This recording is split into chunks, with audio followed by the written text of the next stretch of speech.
What's up? What's up? It's the Arthur Moats Experience with Deke. I'm Arthur Moats, and that's my main man, Deke. What's good, bro? Vibed out. You know the huge. Can't complain out of my world. How about you, baby? Yeah, things are good. You know what I'm saying, man? We had action this weekend, man. It was a cool little vibe, man. JMU basketball won. Saw Pitt hoops won. Had the Super Bowl this weekend. It was a vibe, bro. It was a vibe. Can't complain. Me neither. I can't complain a little bit. I said I can't. Wait a minute. Definitely there's things to complain about with the Super Bowl. But with Pitt Hoops, you brought them up. Yeah, man. Pitt Hoops is playing unreal right now. Bro. I feel like I'm serious. how they're playing recently, they're a top 15, top 20 team. But they are still not ranked. It's unbelievable. They're now the number one team in the ACC, but they're not ranked. Yeah, it makes no sense, bro. I watched that game, actually. I watched the game. There's so many stats that are out there that show Pitt should be at least a top 20 team, but for them not to be ranked is absolutely egregious. So I don't know how they're doing these polls, if they're doing computers combined with coaches, media map, whatever these college basketball rankings are, they're corrupt. I'm with you. Oh, and I did got the audio fix. I know some people in the chat was hitting this up. I got you. Yeah. But no, man. I do, man. When I watched that game, who were they playing? It was Saturday because literally They just played Florida State. Yeah, that game was on first, and then JMU came on afterwards. And I remember watching those dudes, and I was like, yo, they got the different unis on, but they was balling. They was doing their thing. I like their game, bro. I do, man. Oh, yeah. Man. And what's crazy is they're doing all this without their best player from last year. Yeah. As I mentioned, he was sitting out this year, Hughley. Yeah. But all these other dudes are stepping up. Yeah. And it was one dude, oh my gosh, I'm drawing a blank on his name. He was a perimeter dude, though. Oh, man. Henson's good. Cummings is good. Burton's like... It might be Burton's Burton. like a top 5 guy I'm about in the to say, ACC I think it right was now. Burton. I think that was the name that I kept praying. I was like, who is this dude? Okay. Yeah, he's sweet. Yeah. He transferred from somewhere, and he's just lighting it up for us. For sure. No, it's all, hey, man, I like that vibe, though, bro. Like, I wanted to be just more than We just got a football, bunch of you know what I dudes mean? with, like, chips on yeah. their shoulders on this team. Yeah, no, that's a vibe, bro. I was liking the game, though, man. For a fact, I was, man. Yeah, bro. Like I said, it was a vibe, though. Well, I have to ask you something. I didn't watch it, Dun, but dun. I heard about all this controversy. What happened with the UFC fight? Oh, man, it was a heck of a fight. But this was the thing, man. Islam Makhachev versus Volk. Yeah, man. Volkanovski, man. So with both of them dudes, bro, it was one of those things where we talked about the pre-fight, right? How we saying, man, Volk is stepping up. This is going to be a lot for him. I personally thought that if he went to the ground, it would be over for him because of how dominant Islam has been on the ground. But, bro, Volk came out and fought a fight where it's like, even though he technically lost on paper, he won the fight. You catch my drift? Well, what are you saying? Well, to me, I look at it like this, man. It all depends on the judge's criteria in terms of how they view back control. Because back control in mixed martial arts is viewed as the most dominant position because you can choke a person out. You essentially can do whatever you want to them. So most of the time when you get a person's back, you're going to be getting ground time. You're going to get control time, and you can win a round even if you're not doing it by holding the guy down. That was kind of why they knocked on like Khabib and stuff. The thing was this, though. In this particular fight, is multiple rounds where Islam has Volk on the ground. And Volk is punching him in the face, though, causing damage. So how do you view it? Do you give Volk the significant strikes and the damage because dude's face getting banged up? Or do you give the guy who's holding him down still the points? That was the disconnect. So depending on how you judge that is going to determine how you judge the second and third round. And that, to me, was the big difference. So if you believe that, hey, man, he's in back control, then that's why Islam won the fight 3-2. If you think that back control don't matter because he was causing damage, well, you say Volk won the fight. How is it usually judged? Is there a standard? This was rare because typically you don't see the person with back control getting damaged.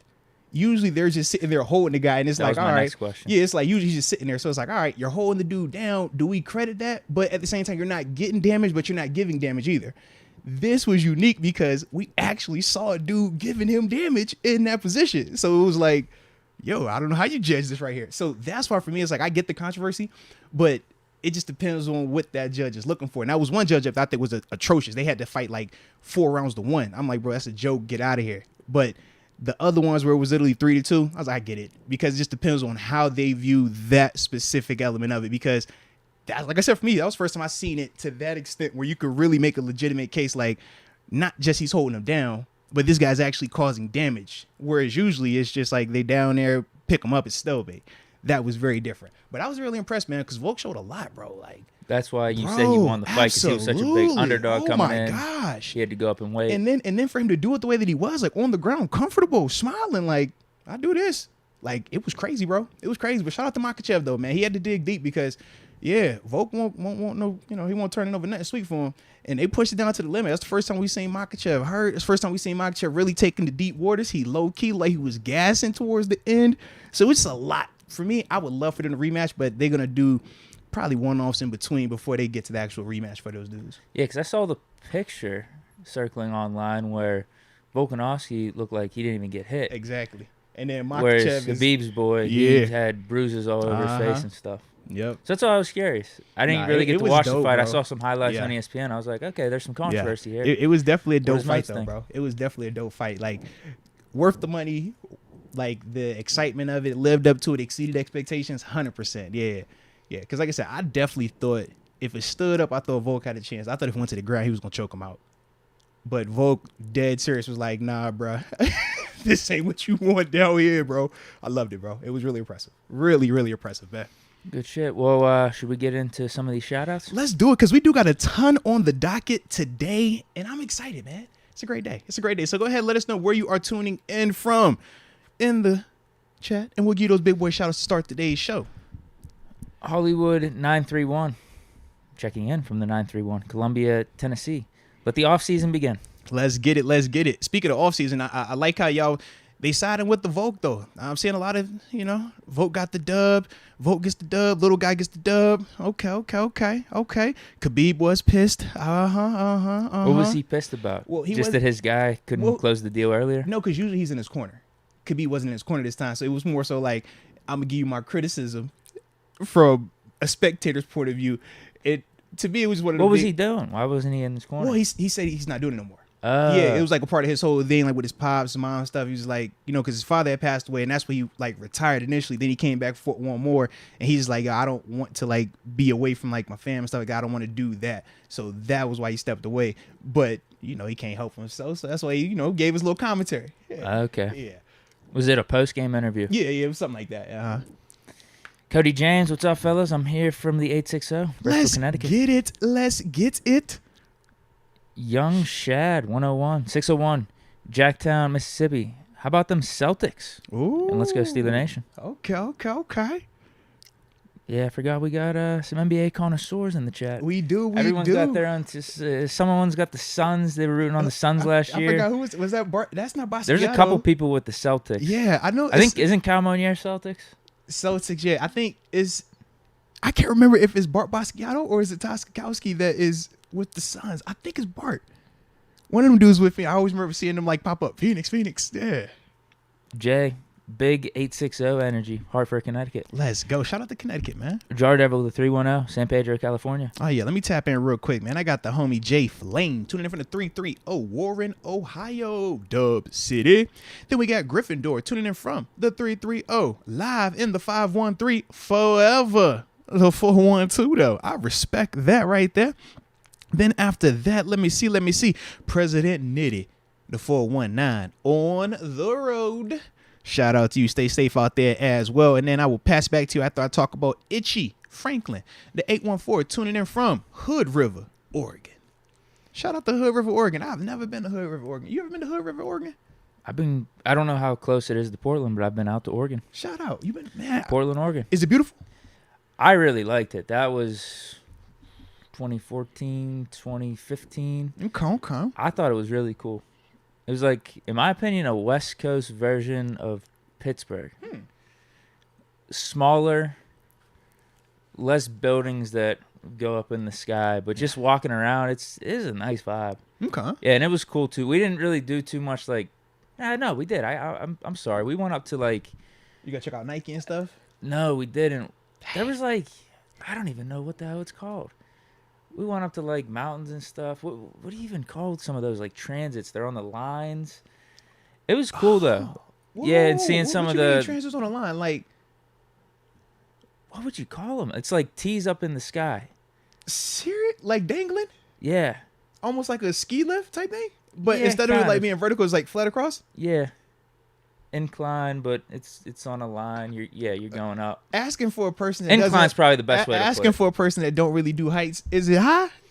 Enough? No, it wasn't anything crazy. It was just we got up to a high point where you could just kind of see everything, the trees. It was cool. So it's higher than trees. Think of it. Deke, I don't like heights, bro. Is it taller than a house? No, the trees are around it though too. Think of it Is like it around here, maybe the like a Appalachian 2-story house. range. Is it so? It's bigger than a 2-story house. Would you tell me you was higher than that? If I was at the top of Mount Washington, I was looking down. Would it be that type of? No, it was actually probably Lower? not as high as that. Okay. Yeah, Cool. not as high as that. I don't do heights, Deke, man. I don't know, man. You It know, didn't feel it. I'll put it to you this way: it didn't feel as drastic as Mount Washington. 'Cause Mount it was more of like Washington a is- slow okay. inclined up, whereas Mount Washington that's a pretty steep drop I off. feel Mount Washington. This times I'm like, yeah. I've only rode the incline once. I don't know if you know that, Deke. Only once. Yeah. I rode it up and I was like, you know what? I'm good. I don't have to do this ever again, bro. I'm all Are the you way a roller straight. coaster guy? I used to be. Now it's just kind of like, I don't know, pros and cons to it. Like, do I need to feel like my heart's about to jump out my chest? Do I need to run the risk of this machine functioning right or wrong? So, I be kind of chill on it right now. But I did have a situation happen that also plays into it.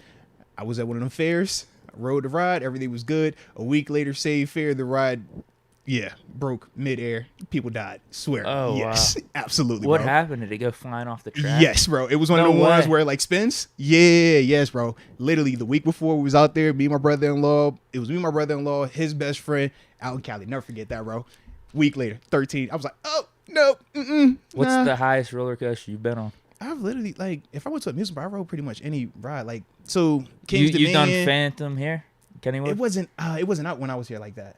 I'm trying to think the rides that I rode, because even with Kennywood, like, trying to think. Honestly, I'm not talking the Steeler ride. There's one, Phantom's Revenge. No, you're right. I've done the Phantom. I didn't do the Steelers Okay. ride. The Steelers ride supposed I to be like think the new, Phantom's- like higher one though, right? Is it higher? I thought it was. I haven't been to Kennywood since Yeah. high school. Yeah, so like for me, man, I'm trying to think. Like for my OGs in the 757, like they'll know like King's Dominion and Busch Gardens, like any of those roller coasters that I rode. I remember when they first, I forgot what it wasn't the Superman.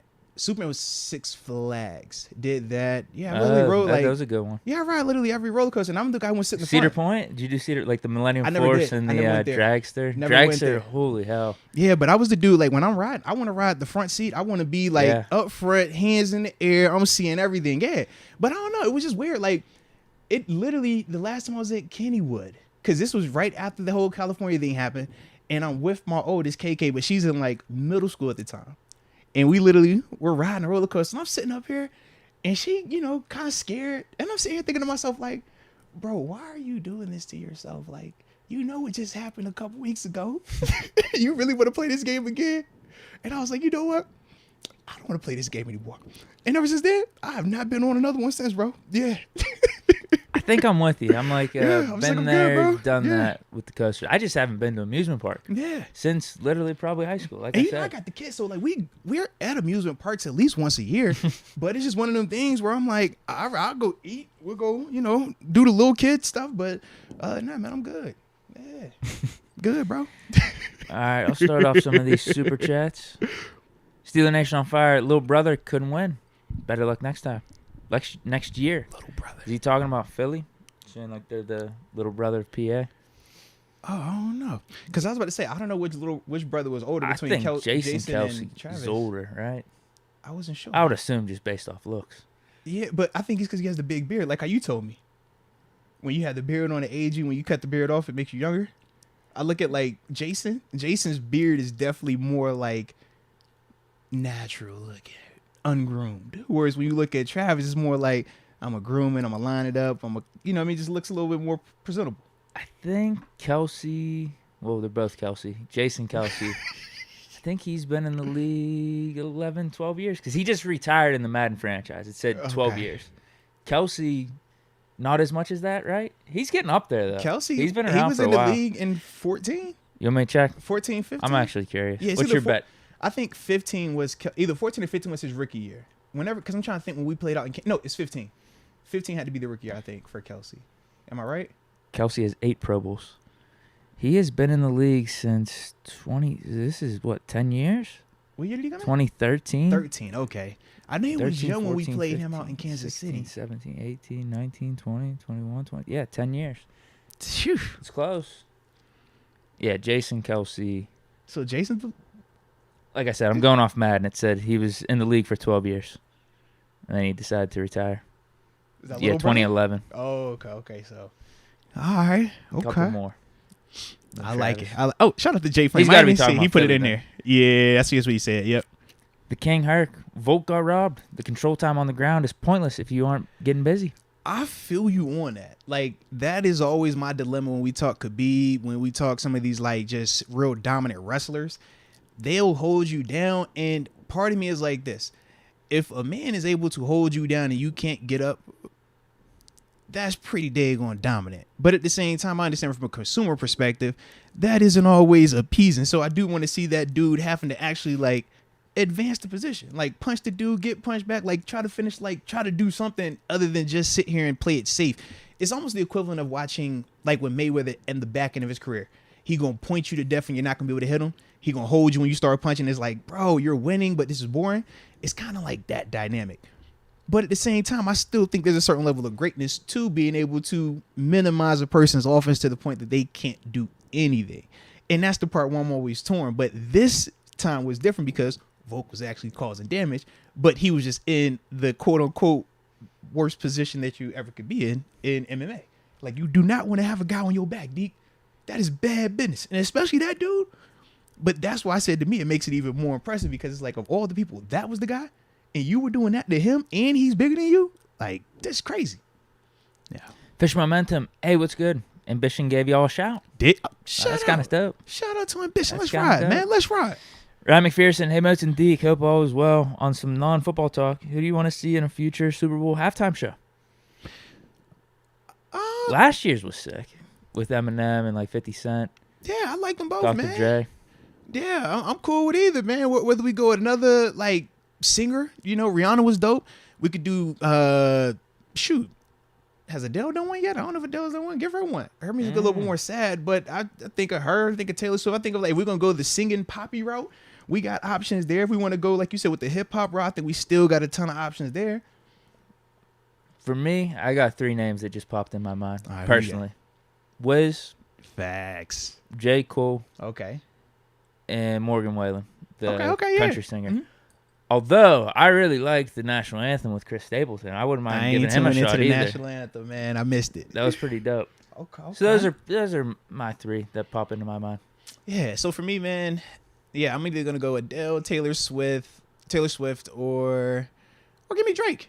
He's another big name. Yeah, he'd be another one that he could either do it himself like Rihanna did, or if he want to do the Dr. Dre route and bring out features and people that he works with, that's another one where it's just crazy versatility. But obviously, we got to see what's going on with him in this legal situation, you know? What happened with him? Well, you remember, I don't know if you remember the rapper XXX Temptation. Yeah, so obviously his case for when he got murdered is being tried right now, and they've brought up Aubrey Graham, which is Drake's real name, for disposition. And if he doesn't respond, then they got to go and take the next course of action. So it's like they trying to see if it's linked because obviously he got lyrics associated with and they had a little history. So yeah, it was like, as long as, you know, he ain't got nothing going on with that, Damn. I think it works perfect. I can't lose Drake and Thugger now. Come on now. It's one or the other now. Don't give me both. Don't do both to me now. It would be cool if Mac and like Jimmy Wapo were still alive, Oh, and that'd you had be like hard. Wiz You see what I'm headline it, saying? and then you bring those two Oh, out for like a whole yeah. Pittsburgh halftime Yeah, show. bro. That'd be really dope. Absolutely, man. Fish Momentum, Steelers Super Bowl 58, Craft House on Friday Let's go. Let's go. for Ambition. Let's go. Yeah, because remember, Ambition is on tour right now, man. He back it up. I like that too. Gorilla Mode, having a good D is cool, but even a historic one don't Lord. matter yesterday. Unless the Steelers offense can build to compete in shootout-style games, we won't stand a chance in the AFC going through Mahomes. Oh, we on the panic train this morning. All right. Or this afternoon. That's cool, man. I look at it like this, man. When you look at that Eagles defense, you look at them and what were they not executing? You talk about some of the calls. You talk about some of the lack of pressure. It's no surprise when you talk about how teams have success offensively when they're able to stay on schedule, have third and shorts, fourth and shorts, when they're able to run the ball on schedule, when they're able to drop back, play action pass, do all that stuff. Yeah, you're going to be able to score 30-something points a game. And when you look at both of those teams, neither one of those defenses consistently pressured the quarterback. Neither one of those defenses consistently created just a hostile environment for either quarterback. Even the turnover that happened was more fluke than actually being forced. Yeah, what the hell happened there? You know what I mean? That was like Mahomes' fumble absolutely. from the AFC Championship game. Yeah, so when I think of those two defenses, I don't think that was a representation of good defense being played, because that's not what you do when you're talking about executing good defense. But at the same time, that is the difference when you're talking about those particular offenses. Mahomes is an outlier. So we've spoken on that. So you know what he's going to be able to do regardless of what's around him. You're not going to win a shootout versus Mahomes. The way you beat Mahomes is keep him off the field. Cincinnati Bengals, every time they beat Mahomes, that's the recipe. When you look at the teams where the times where Mahomes has lost, it's been them doing what? Keeping him off. Philadelphia in the first half, why were they up double-digit points? It wasn't that they were outscoring and just racing. Nah, they was keeping Mahomes off the field. That was the highlight. Man, Mahomes only been on the field, I think it was like 10 regular minutes. Yeah. Crazy. Because the Chiefs scored off that fumble 6, and then the Eagles just got the ball right back, and then they started driving again. Yeah, so it was like, when I look at the Eagles defensively, first half, they were able to get some pressure, but it still wasn't enough of it. And I think that's the difference. I thought that the Chiefs' offensive line blocked a lot better, but I also thought they had a good game plan. They didn't do a ton of let's hurry up and drop back, and put this quarterback in harm's way. It was quick release. It was misdirection. And then when they ran the ball, of what they did against the Bucs. Absolutely. So you have to be able to adjust on the fly.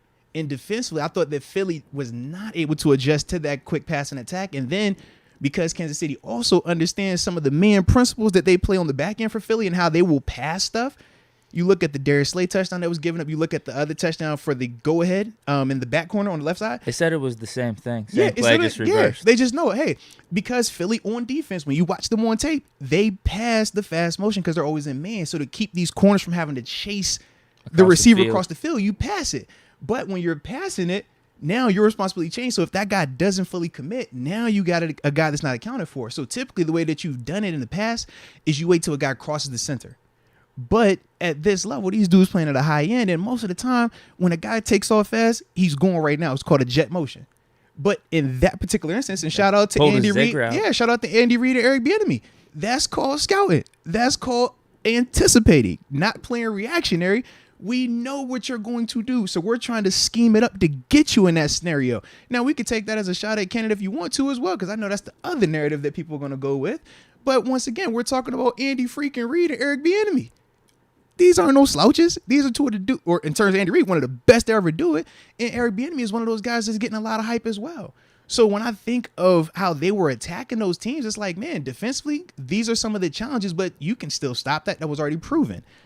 But then also schematically, offensively, you can see the difference between just calling calls and actually trying to bait them into something. And that's the difference between a guy like Andy Reid and Eric Bieniemy. But that's the reason why those guys are who they are as well.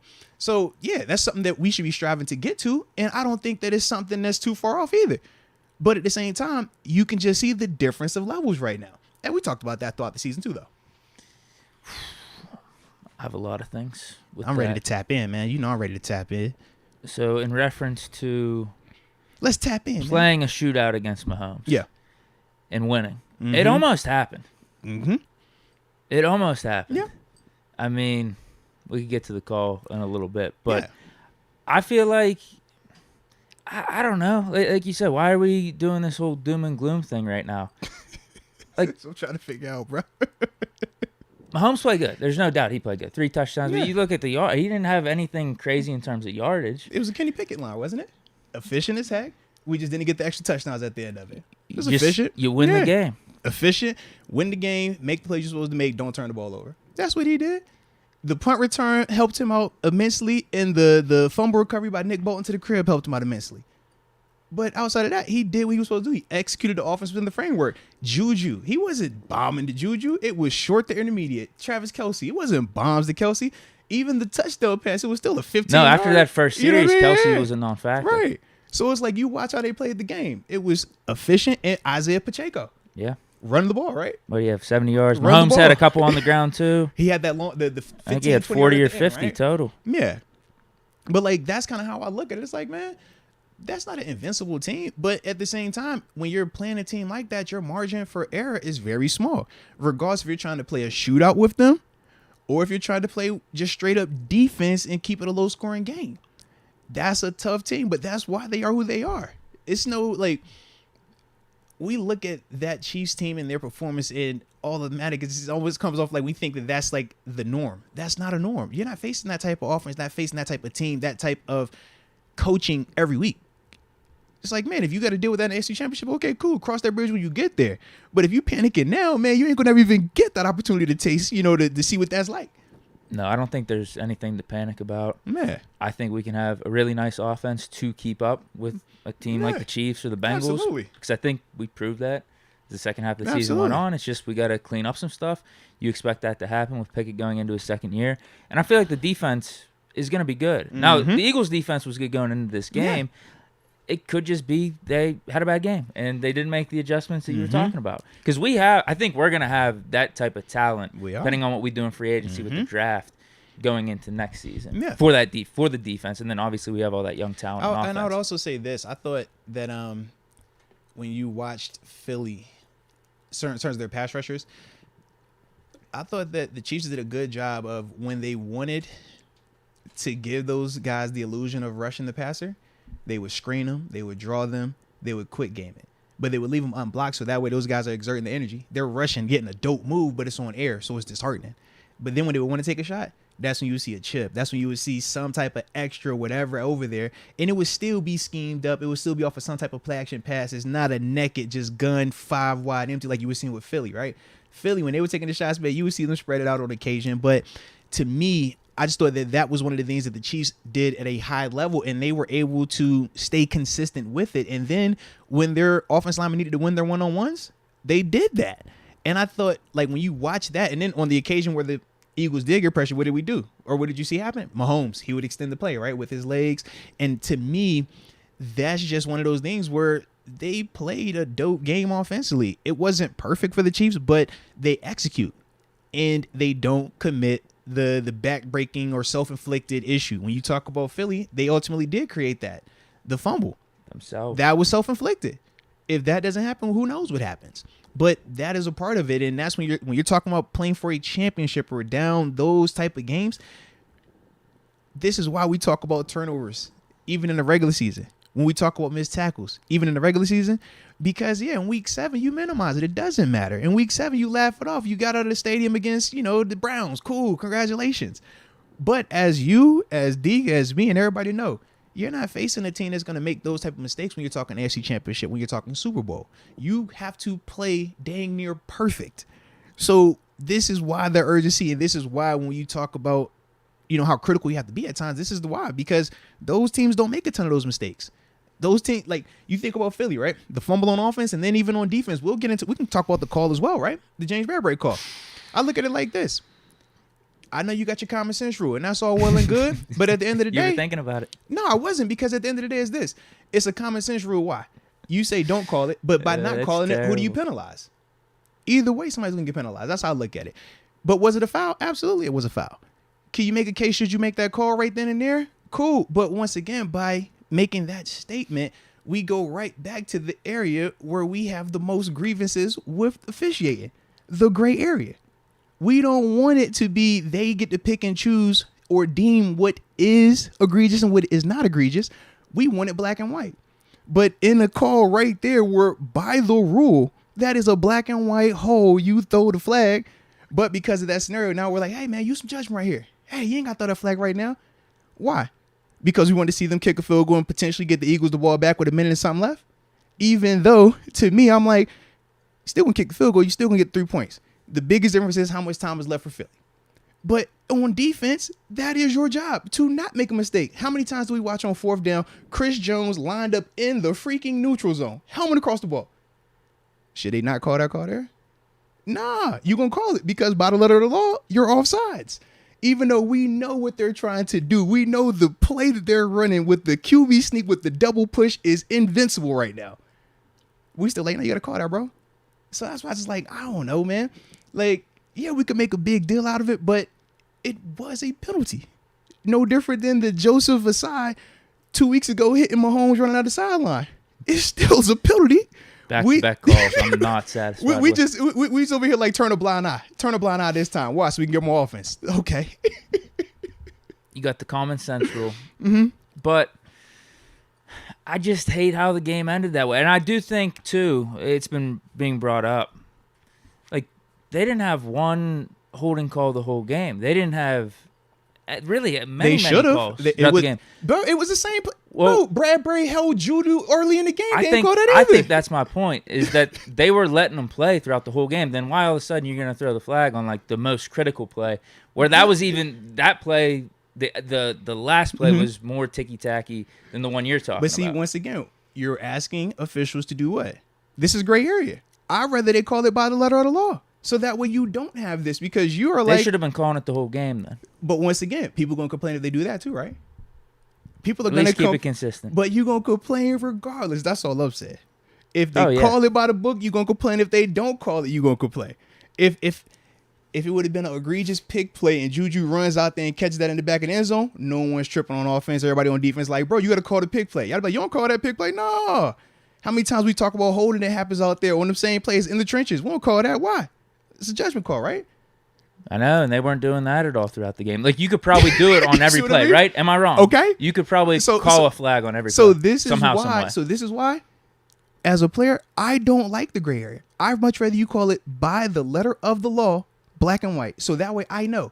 Because what we're talking about right here is why this type of stuff gets brought up. Early in the game, you might not be tripping on it. Hey, I'm going to let that slide. Hey, late in the game, when I'm over here and trying to win, what do you think that Chiefs team is saying? You got to throw that flag. If that's the Pittsburgh Steelers out there, man, bro, you better throw that freaking flag. He held Deontay. You better throw that flag. He held Pickens. You better throw that flag. We know this. We all know that. That was ticky-tacky, man. That was so ticky-tacky. Like, I don't even like the call. You know what I mean? Like, I get it. I get it. But, damn, dude. Like, I really didn't like the call in general, no matter when the time of the game is. I just felt like that's what the game should have came down to. Hurts getting the ball back. I would have liked to see it. Hurts get the ball back. Minute left. Minute and a half left. 1 timeout, 2 timeouts, whatever it would have been. It's just frustrating. But it does, from my standpoint, it doesn't take away what the Chiefs did or Mahomes' greatness. It doesn't take away. It's just that's such a sucky ending to a really good game. I look at it like this. First off, I don't really care about all that offensive stuff. I want to see Hurts get another opportunity. I'm like, bro, you had how long in this game, bro? I'm good. At the end of the day, I look at it like this, man. You got to execute offensively and defensively. And part of execution is fundamentals and technique, not committing a foul. That is a part of it. If it would have been a false start, we talk about how Lane Johnson, right, he'll take off a little early at the tackle spot and how people bring that up, right? I think they were saying both the left tackles were doing that. But we bring that up and how people have really focused in on those things, right? And we pick and choose once again. When do you deem that's a call worthy or not? And if they really start to call that, people would lose their mind too. So once again, I just feel like the officials are damned if they do, they're damned if they don't. It was a hold. That was the thing. You're asking a dude that literally watched this guy hold him, not once but twice on the play, and literally just be like, all right, man, hey, it was a hold, but you know what, man, in this moment, we're going to let it slide. As a defender, how long do I got that leash? Do I get that leash again if it went to overtime? Or does that no longer work if it's in overtime? Like I said, they weren't calling them throughout the whole games. I just don't know why they randomly called it on the 3rd and 8, where they were able to get the Chiefs to have an incompletion. Would you have been mad if that was the Steelers on offense? Clearly not. So what we talking about there? So was it a foul there? If it was the Steelers, would it have been a foul? Yes or no? There are times where you say throughout a game. No, I'm asking. We got blessed. We might have got blessed here. Deke, I'm asking. I'll take it. Not blessed. Deke, if that's the Pittsburgh Steelers, the exact same scenario. Are you upset about that call? Yes or no? I'm not upset. Okay. Well, there we go. All good there, bro. That's all I'm saying. The only time I feel like we tripping on this is because of the whole, man, I would have liked to have seen if Hurts could have done something. I get it. It would have been exciting. Cool. But to act like this call was so egregious, like, I'm not there with it. I'm not. I get people want to be upset because they want Hurts to get the ball back. I'm like, bro, the Chiefs did what they supposed to do. They executed the heck out of this thing, man. It was a hold. It didn't really feel like it got him. It got him a tad bit off the line. He got when it slowed down. It looks way worse. No, absolutely not. He got him going in and coming out, bro. He got on both ways on the break. What are we talking about? I don't know here? about the second time. I think that was Absolutely. an optical illusion, maybe. You know what? Like, I don't even like the call in general. Part of it, too, is the whole, I feel like the game should have ended. Like, Eagles forced the Chiefs to get an incomplete pass, so the only rightful thing to happen after that is the Eagles get the ball with a chance to win. But how was it incomplete? Or tie it back. But it was incomplete because of the hold. I don't know. About You know that. why we won't know? That ball, You know why we won't know? Because Juju was out. that ball was a little bit gone there. You know why? Because Juju was out. That's why you have this uncertainty of could he actually have gotten there or not? But we'll never know because James held him. Like, I'm trying to figure out what we missing here, man. It was a hole. It doesn't change for me, like, the result. Like, Yeah. I'm not saying, oh, Eagles would have won it, guaranteed Yeah. or anything. I just would have liked to seen Right. them have a chance. I think And I both feel like things could be true. that's how it would have been. To me, It should have been rightfully so. To me, I think both things could be true. I think we could acknowledge that, hey, we would have liked to have seen that, but at the same time, acknowledge that it was the right call.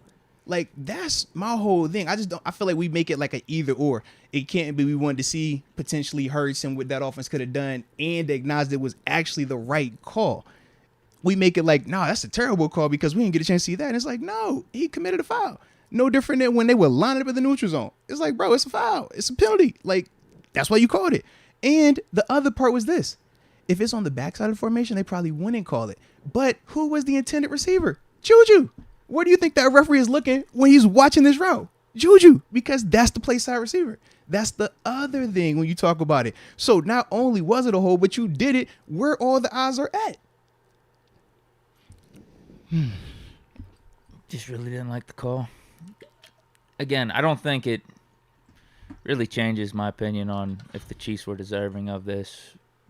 Didn't necessarily change the outcome of the game as a whole because you still have, what's the cliche, you still have 60 other minutes in the game. You have so many other plays. Like, hey, if the Eagles defense didn't collapse in the second half, you don't get put in that position to begin with. I get all that. But that still, doesn't matter though, right? I still just feel like a game plays out how a game plays out, and you do have moments, you do have plays, you have things in time where it impacts it. It does impact it. So it's part of it, but it's not all of it. I'll put it to you that way. I didn't like the call, but again, Mahomes still won, Chiefs still won. They played a good game. How do you feel even with the DB himself saying that he held him? I'm surprised he said that. What, telling the truth? It's called I think he accountability. was just being humble. Being humble? Owning up. Just being humble. So the dude admits to holding the cat, and now he's like, yo, he's being humble. It's like, no, he's just being real. He messed up. And it was a big, big part of the game right there, man. He got to live with that. That's a part of the game, but that is why when we talk about playing at this level, all of that goes into it, man. Rob say anything to you? He did hit me up. He actually called me. I need to call him back, though. Yeah, he had early rise. He hit me at like 5:30 in the morning, bro. Yeah. Because that was his boy. Yeah. He definitely hit me up because he was like, he said something along the lines of like, the call? he was like, I feel like he said, he was like, yo, he said he doesn't hate the call, but he was like, that is a part of that position, though. In terms of like, you gonna be hand fighting sometimes. Sometimes you gonna Try get to away with the sneak it. tug. Yeah. And as a AB with the push off. dude, as a guy, bro, how many times we seen AB? He'll extend it on you. Like, we all know that. But as a dude that has done the cover stuff, like, that is real. It's times where you're like, all right, you know it's gonna be contact on the catch point. And how everybody knows how Juju runs route. He's not gonna route you up with athletic ability. It's the physicality when he runs his route. So you're trying to account for that. When we would play Gronk, you're trying to account for, man, he's going to run into you and hit you. You got to grab something, get some type of cloth. But hey, man, when the referees is looking for that and they call it, now you got to figure out the next thing. And like I said, it's the point of attack. If it's the backside, it's different, but that's the guy that they were looking at. So it's just a bad situation for him, man. I don't know why he said that. He should have been like, man, the league's gone soft on us. Ah, man, I think he's Take a supposed- little bit of a Be fine. honest, man. How much of a fine would have that been? It's the Super Bowl. It'll be a major fine. Everything is doubled. League's gone Absolutely. soft. Everything is doubled, I bro. can't be a physical corner out here. Nah. What the hell? Anything else with the game stuck out to you? Hurts played amazing. I thought he did his thing, man. I thought Philly as a whole, Philly played 3/4 of dope football. I just thought after that, the defense kind of fell apart and the special teams kind of let them down. And that's what we talk 3 phases of football. No one talks about the punt team, right? No one talks about the punter putting the ball in the middle of the field with no hang time. That punt was pretty bad. No one talks about that, though. Why? one of the biggest plays in the game. No one cares about that. You were told holding. It's like, bro, that to me was more critical than the daggone hold. It's like, bro, what are you doing? That changed everything. Momentum flip. Why'd he do that? That stadium doesn't have a huge ass scoreboard. It like was Dallas. it was just a bad play. Once again, details though.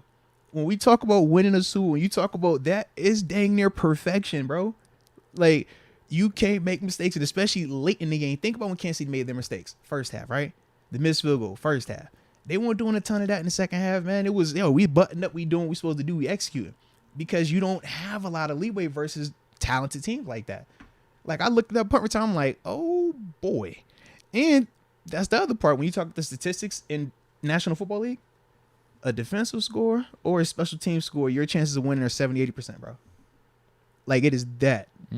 And that's not even talking about elite teams versus elite teams. That's just in the league. You get a score on defense or you score on special teams, bro, your chance of winning go up 70-80%. We've seen that with us over the last couple of years. Minka pick sixes. And so what did the Chiefs special give you? teams So what blocks did the and Chiefs stuff. give you? The Chiefs gave you a defensive score and dang near a special teams touchdown. Two of them things that increase your, odds of scoring. Increase your odds of winning. Almost had another one. Uh-huh. What'd you think of that? Me and my buddy were discussing this. I'm like, there's no way that's a fumble. You need a football It was too move. quick, bro. It was too quick. He was like, dude, honestly, look, he has the catch. He has the catch, but he I'm never like, made a move. He never advanced. Yeah, that I'm way. like, dude, if you start calling that shit Yeah. for all the other catches, you can't do that. there's going to be Yeah. fumbles galore. Yeah. There's going to be 10 fumbles You again. can't do that, bro. Yeah. When I saw that, I saw Kelsey. I'm like, Kelsey, stop it. You doing that because it's not you. If that was you, you'd be over here like incomplete, bro. What we talk about? Yeah. Butker hit one off the field goal post. That was a little prop bet. Did you do any bets? I did not. No, I did not. I ended up missing out, man. I did all right. I ended up I think missing I out, ended up man. making $5 from Because all my the two that I bets wanted put together. I wanted the Kelsey anytime and the Hurts anytime. And literally, You would have hit both. I know. And I was like, yo, I don't know why I waited. Yeah. But I missed out on it, man. Yeah, Hurts right off the bat. Yeah. He had 3 rushing touchdowns, too. But he was balling, bro. Showing the legs, through the air, recovering from adversity. Like the leadership, man. I thought he played a I heck of a game, can't believe bro. that fumble. It's I so don't know. bad. Yeah. That's so bad. But literally, they came right back the next play, Yeah. went into the left side, and had a big gain on it. Yeah, It like was it was literally nothing. he just tripped it up and fumbled it, That's man. why I got to give him props. You're right Yeah. with that mental toughness to come back. Right? I think they It was scored a the- touchdown they on that scored- drive. The next time they got the ball back, that was the first play to the left side. They ended up scoring after that, man. It was a heck of a response, but I thought Jalen Hurts, bro, he put on a performance, man. Without a doubt, he put on a performance. I thought both quarterbacks did, but it was just different styles of what they were doing. I think this time around the Chiefs set up Mahomes for Yes. success, Yes. whereas that Tampa Bay game, they It screwed was- him. The line uh-huh. was so bad, Yes. they were just like, hey, we're going to run our offense And- like we and have all good luck. season. Just drop back, Yeah. and we're going to do all the Uh-huh. routes down the field. But They then le- the Buccaneers were like, okay, we're Yeah. either going to get to you in the Uh-huh. snap of a finger, or we're going to just cover all this shit. Yeah. And you have to start checking down, and they weren't doing that. To me, I thought they learned from that mistake. Yeah, this was a good read Because game. they said we're not gonna drop back and give these rushers time to just pin their ears back and go. When they go to rush, it's off of misdirection, it's off of play action, it's off of something where they're not just teeing off. And they wouldn't wait till your obvious pass downs to throw it either. They would do it early on and down. And that was the other thing I thought, just keep them off guard. As a defender, man, you're always making on third and long. Third and long is I get the rush to pass because that's when they're going to take a shot. But if they take that shot on first down, you like, bro, hold on, man. We ain't even got defense for that just yet. Second down, but I'm thinking draw a screen, man. What you mean you going to drop back on this? Oh, this is crazy. I missed my opportunity. And now you start pressing. Now you're like, bro, hold on, man. I know it's technically a run play, but I'm going to rush this. I'm going to catch my play action.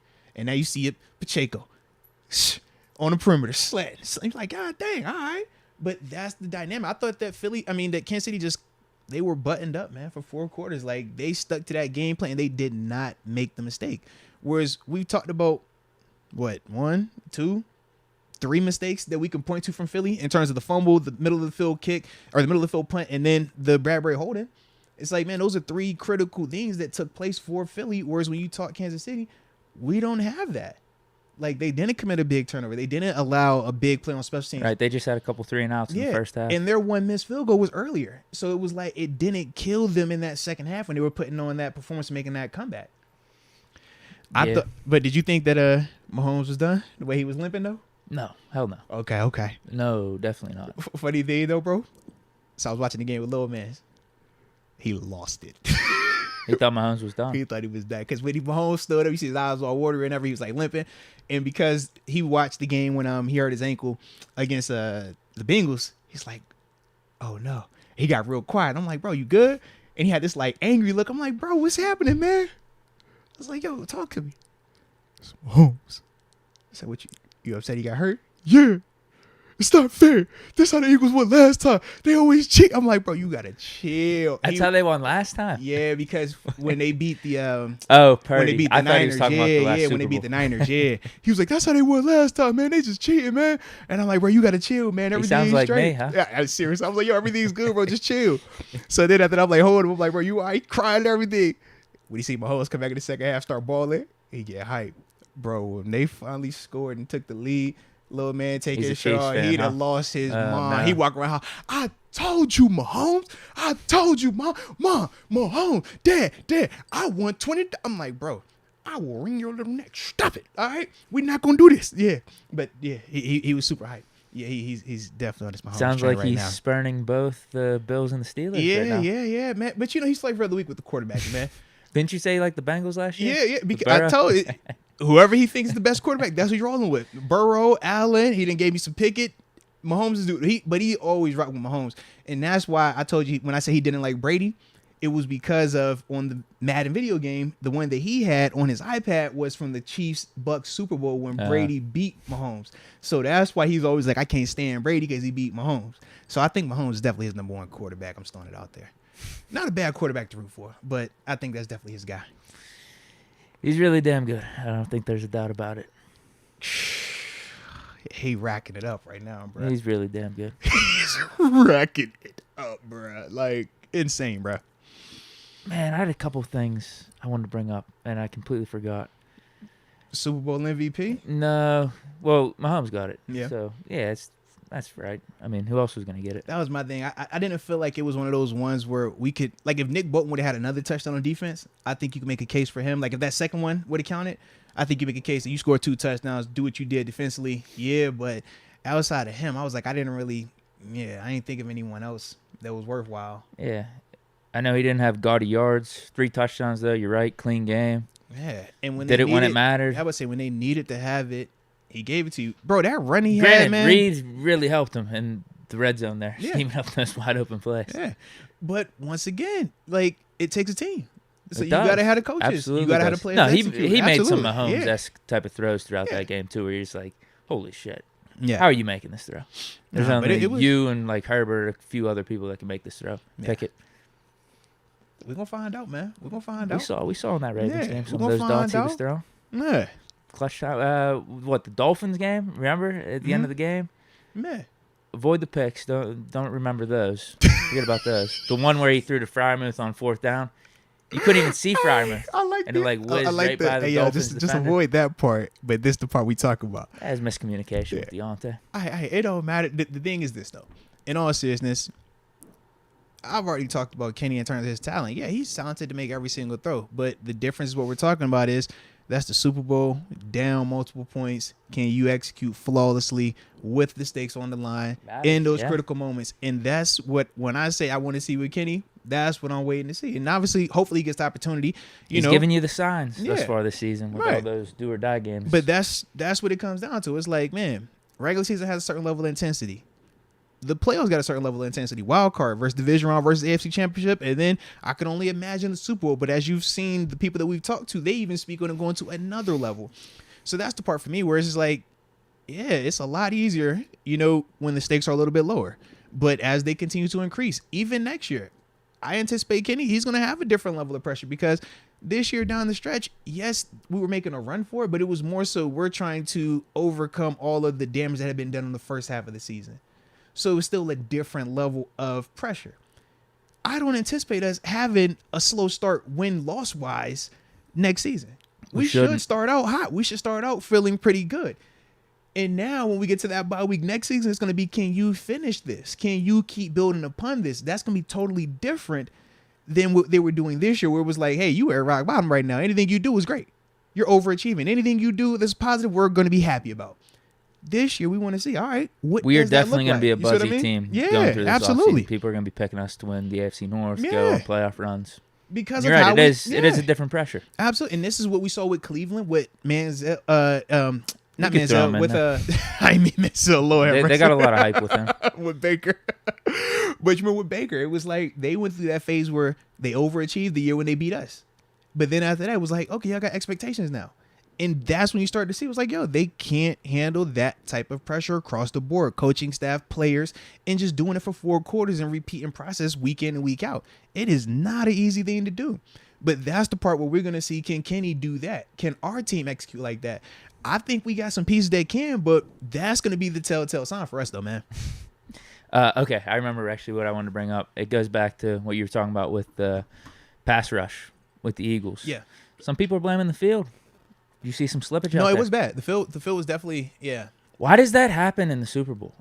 I've seen that too many times. Well, they said that they were growing the grass specifically for this. The problem is this, though, man. Unless you're playing football on the field, you're never going to be able to know how good the grass truly is, how good the traction truly is, whether it's turf or grass. Because you go out there and run around in warm-ups, it's controlled. Deep. You're going to run 10 yards and stop. You're going to run backwards 10 yards and stop. You're going to run your own routes on air, right? But it's a controlled set. You're not actually competing against me. You're not competing against another high-level athlete who's going to make you stretch out your comfort zone. So when you talk about that dynamic on a field that's brand new like that, now you really getting to see, oh, man, you might have cut on that field at a 7 intensity and it held up great. But when it's the Super Bowl and all these lights and all this is up here and all the stakes are high, man, you cutting at a 10. Man, you putting that thing to the limit. You maxing out. So now that field is really going to see can it hold. And for that field, it Couldn't even hold up for a bruh. celebration. Yeah. I think wasn't it Pacheco? He started doing Bro, a touchdown celebration. He what? slipped, almost fell. Man, when they showed the kicker slipping, like his leg falls and I'm like, bro, he almost blew his leg out on that. It's So nuts. do you think it's more of they would have just had different cleats or different specifications versus the field being bad? No, I think it was twofold. I think for Philly, they adjusted their cleats from the molds to the like 7 studs, and that's what we would have to do when you play here in Pittsburgh with, before they like started to upgrade the grass. It would be like that spray paint, dirt, sand, and it was just not a lot of like traction, so you couldn't wear a molded cleat, which you typically feel faster in because it's a lighter shoe. But when you're talking about not having traction, you go to the 7 studs. You like, bro, I need something that's gonna give me some real grip.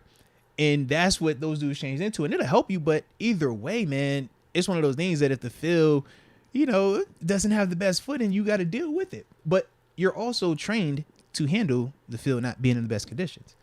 That's the other thing. You think high school, college, you play on the perfect field every single week. You know what I mean?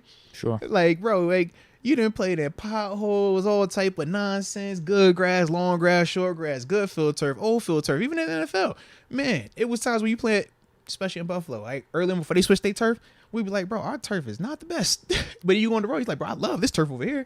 Still technically turf, though. This grass over here hits a little bit different than this grass over here. But you learn, okay, if the field is a little bit, the footing isn't the best, I'm going to have to shorten my steps.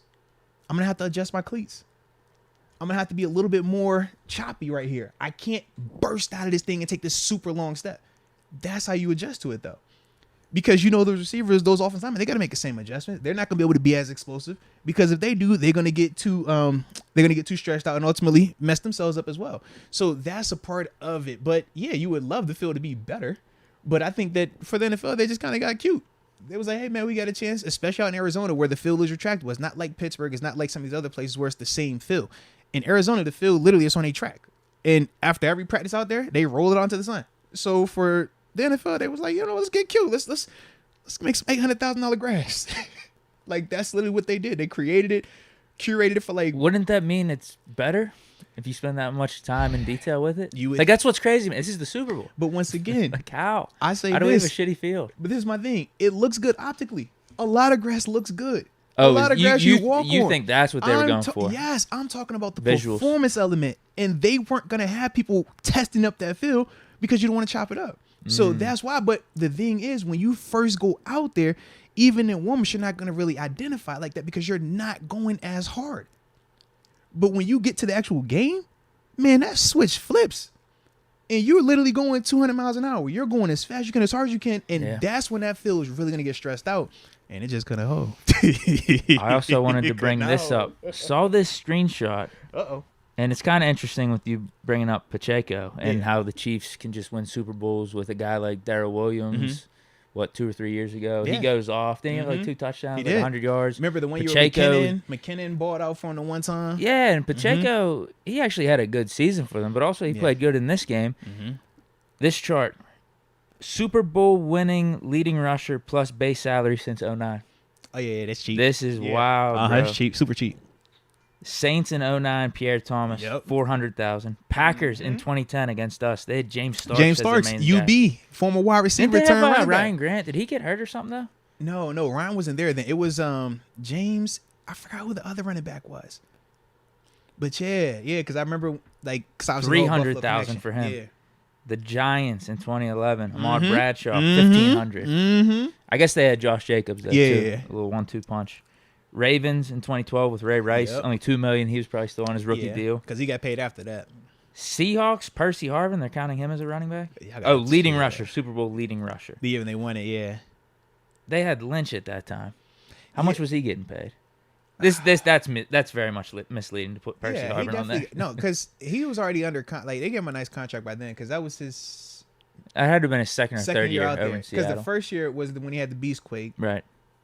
Russ came in after that. Russ was in 12. Yeah, it was all around that time frame. So he probably got something. Yeah. And they ended up paying him. Right. So that's very misleading. Patriots, though, LeGarrette Blunt in 2014. Oh yeah, remember $700K. wasn't getting paid like that. Yeah, he wasn't getting paid like that. Broncos, CJ Anderson, Mm-hmm. 2015, like that. $500K. Patriots Yep. again, LeGarrette Blunt, Mhm. $700. Eagles in 2017, LeGarrette Blunt, Yeah. $900K. That's when the girl went back to back. Him and Chris Long. They won one in New England and then won one the next year in Philly. Yeah. Patriots in 2018, Sonny Michel, $400K. Yeah. That was against the Rams. Mm-hmm.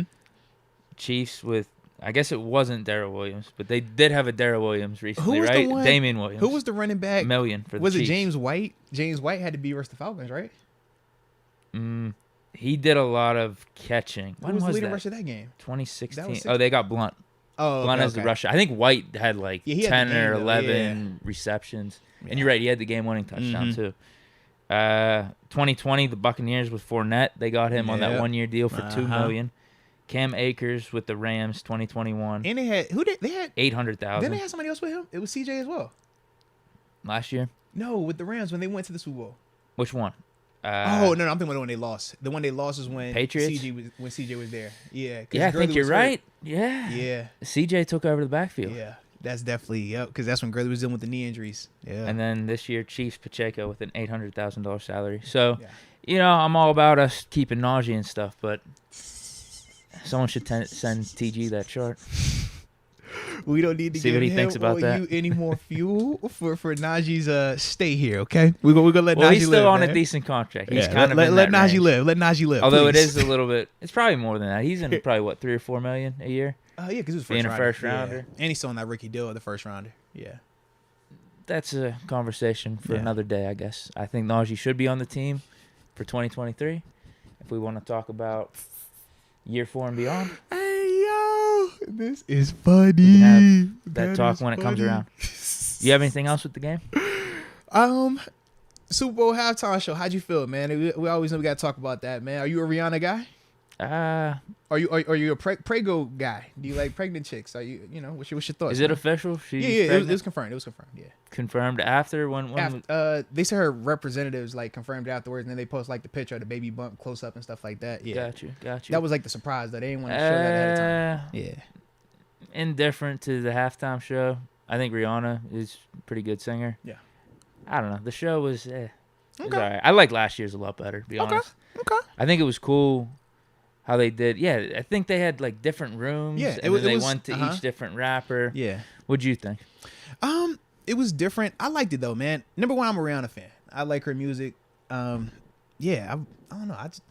I'm one of the real ones that I'm a Rihanna over Beyonce music type of guy. We probably gonna get canceled for that, Deke. All right, the Beehive don't like to hear that type of stuff, but I like Rihanna music a little bit better personally. So for me, You're saying better for the clubs. it's just a vibe, bro. Like she came with better have my money. You know how many times I played that with KK? We in the whip, like bro, go crazy one time. What? Sean Brown like a diamond? Run this town. I was like, yo, is Ye coming out? Can I get She's Ye? got some hits. Can I get Ye? Can I get Hove? Hove's in the building. Like, she got a catalog. With her catalog, you think some of her hits are with my guys, Hove and Ye. So I hear a lot of her with that. So yeah, No, man. Yay. All the lights came on. It was Where was he appropriate. at? No, it was Where was he appropriate. at? No, absolutely. Come on, stop that, bro. Not at all. Not at all, bro. Regardless of your stance on what he said, is that moment, man? That's way too much, man. Heck Who knows no. what he would have done? Yeah, way too much. And I thought for her, man, it was just dope for her to have a moment. Cause like she had ain't no put no features, music huh? out. She ain't put nothing new out in a minute. So it was like it was good to just see like, you know what, she could still get it, like tearing it up, you know, vocally and stuff. While Prego, that was like, yo, I've experienced some pregnancies in my life, man. You know, shout out to wifey. It's like, bro, you out here doing a whole halftime show up 50, 11, 100,000 Yeah, that million was feet wild. in the air, That bro. was wild. I'm like, bro, I'm getting nervous just watching her. I'm like, ah. Yeah, going back to the roller coaster and heights. Yeah, like, ah. Like, Rito move, ah. That's how I felt, bro. Yeah, man. To me, it was dope, bro, man. Like I said, I'm a fan of her catalog of music, though. So, like, every song that she played, it was funny, man. G, he looked like, Dad, you like the halftime show? And I could tell he kind of liked Rihanna because he got that look like G. So, G, why you looking like that all of a sudden, man? You know, I got to mess with him every once in a while, man, because, you know, he at that stage where he every once in a while, he's like, oh, something catches. I'm like, yo, great. Do you find this young lady attractive? Is that what you're implying right now? And he got all blushy on me like, no, Dad, just, you know, I like the outfit. I'm like, oh, okay, cool, man. All right. Hey, whatever you got to say, little man, whatever you got to say. I said, it's all right, though, bro. It's all right. And he looked at me, he's like, why you singing? So I was like, I love her music, bro. I'm literally like, in that joint word for word. You'd have thought I was at the concert, bro. Yeah. But it was a vibe, though. But he definitely started blushing. I'm like, bro, you a little Rihanna guy over here. Okay. All right. Okay. So yeah, shout out to the little man. Yeah, bro. But it was a vibe though, man. I didn't know if you had like a hard stance. I know some people had like harder stances about it. I didn't really. I watched a little bit at the beginning, but then went out in the back and drank some Bud Light during the halftime show.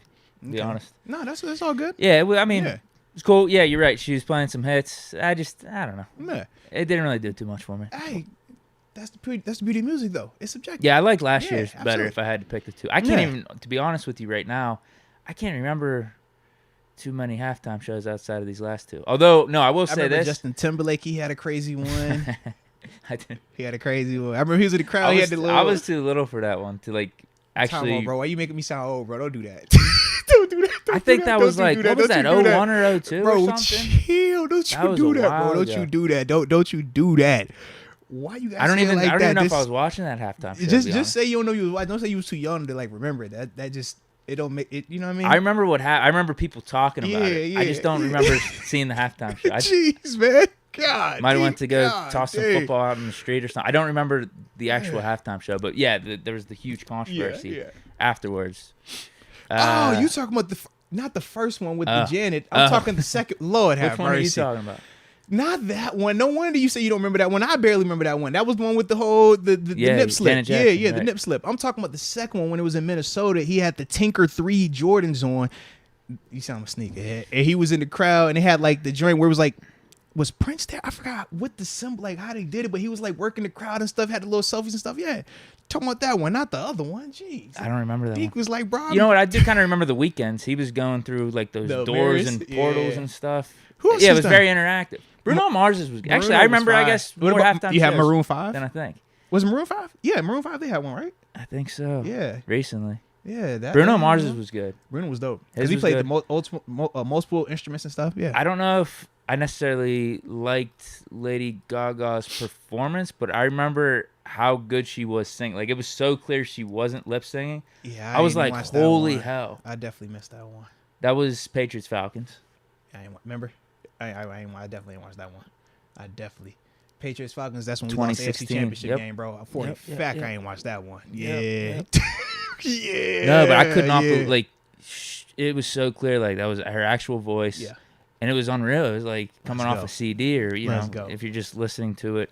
digitally or whatnot. Like it was really, I was really impressed with that. So I guess I do remember some more halftime shows Some of the memorable than I ones, thought. yeah. But no, Bruno man. Mars was low key good. Nah, he was fire. I like Bruno. But Bruno is so talented, bro. Like, I'm a fan of people that can, like, sing and play their own instruments. Like, yeah, I just love that part, bro. Okay, super chats. Yeah, I thought we was already doing super chats. We just gonna keep doing some more supers. Yeah. I put up true. the Super Bowl recap Right. while we were just already in it because we already in it. Okay. You know what I'm saying? But then after that, we'll obviously tap into them. You got the Hall of Fame class and stuff like that. We'll tap into in a few. But yeah, Cliff the Dark Knight. Nick Bolton is who we thought Devin Bush would be. not facts, and not as a shot at Devin Bush, but just in the sense that Nick is the undersized linebacker that plays it the right way. Sideline to sideline, smart as heck. You heard how TG talked about him on the show, Terrence Garvin. Remember, he said, man, he was a fan of Nick Bolton. Nick is a really good linebacker, man. And when you talk about what he's been able to do since coming out of Missouri in Kansas City, he's really solidified the interior portion of that defense. I remember when they drafted him, that was a part of the thing. Like, could they figure out the next answer from who's the guy they had there for a while? Oh my gosh. Derek Johnson? I think that was the inside linebacker's name they had there. Man, he was there for like a while during Like 2000s. Yeah. But like 2010s really, maybe a really little bit. good, off-ball linebacker. And once he left, they really never had another guy to, fill that void. And obviously Nick has definitely shown that he can do that, man. But shout out to Nick. Super productive player, man. Coverage, can tackle, very fundamentally sound, smart as heck. Like, I love his game. He's a really good player. Come on, yeah. Shout out to Juju. Everything happens for a reason. No, absolutely, man. I was super happy for him too, bro. Worked out for him. Yeah, I was happy for him, man. He did his thing, man. He had an opportunity too, man, to actually like make some plays in the game too. Because I know just how people be at times, man. They be ready to just hate on people for the sake of hating on them. So it was definitely good to see, like, you know what, man, I'm glad that you even had critical plays in this game, critical in terms of the drive. We could see your impact. So that way, even if a person wants to hate on you, oh, man, you ain't doing nothing in the game. It's like, nah, you can't even say that now. So, yeah. He had almost 1,000 yards this year. Yeah, absolutely. Played good throughout the playoffs. Mm-hmm. It worked out for him. I think it was a deal that Steelers went their way. He went his way. Mm-hmm. It was like a win-win for both sides because do we necessarily draft George Pickens then if we have a Juju back and just how start much do this you whole wanna new era, spend money basically? towards him? Because even in his role in Kansas City, it's still a role player. Whereas here, we were going to be discussing how much are you compensating him as if he wasn't going to be a role player, as if he was going to be, like you talk about, a George Pickens or somebody that would keep us from drafting a George Pickens. And as we can see, those two players are very different in terms of just their ceiling and how they impact the game. But like I said, it was definitely good to see him, though, have success. I think he fits the Chiefs perfectly. Yeah. I wouldn't doubt if he signs a multi-year deal. You know with what it them. reminded me of? How Seven would use him. When he started working him across the middle of the field, the little, That's hey, all I'm you going to need. give you the under routes and I'm going to give you the, if I can get you one-on-one with an LB, like, that's the same thing that Seven would do to him.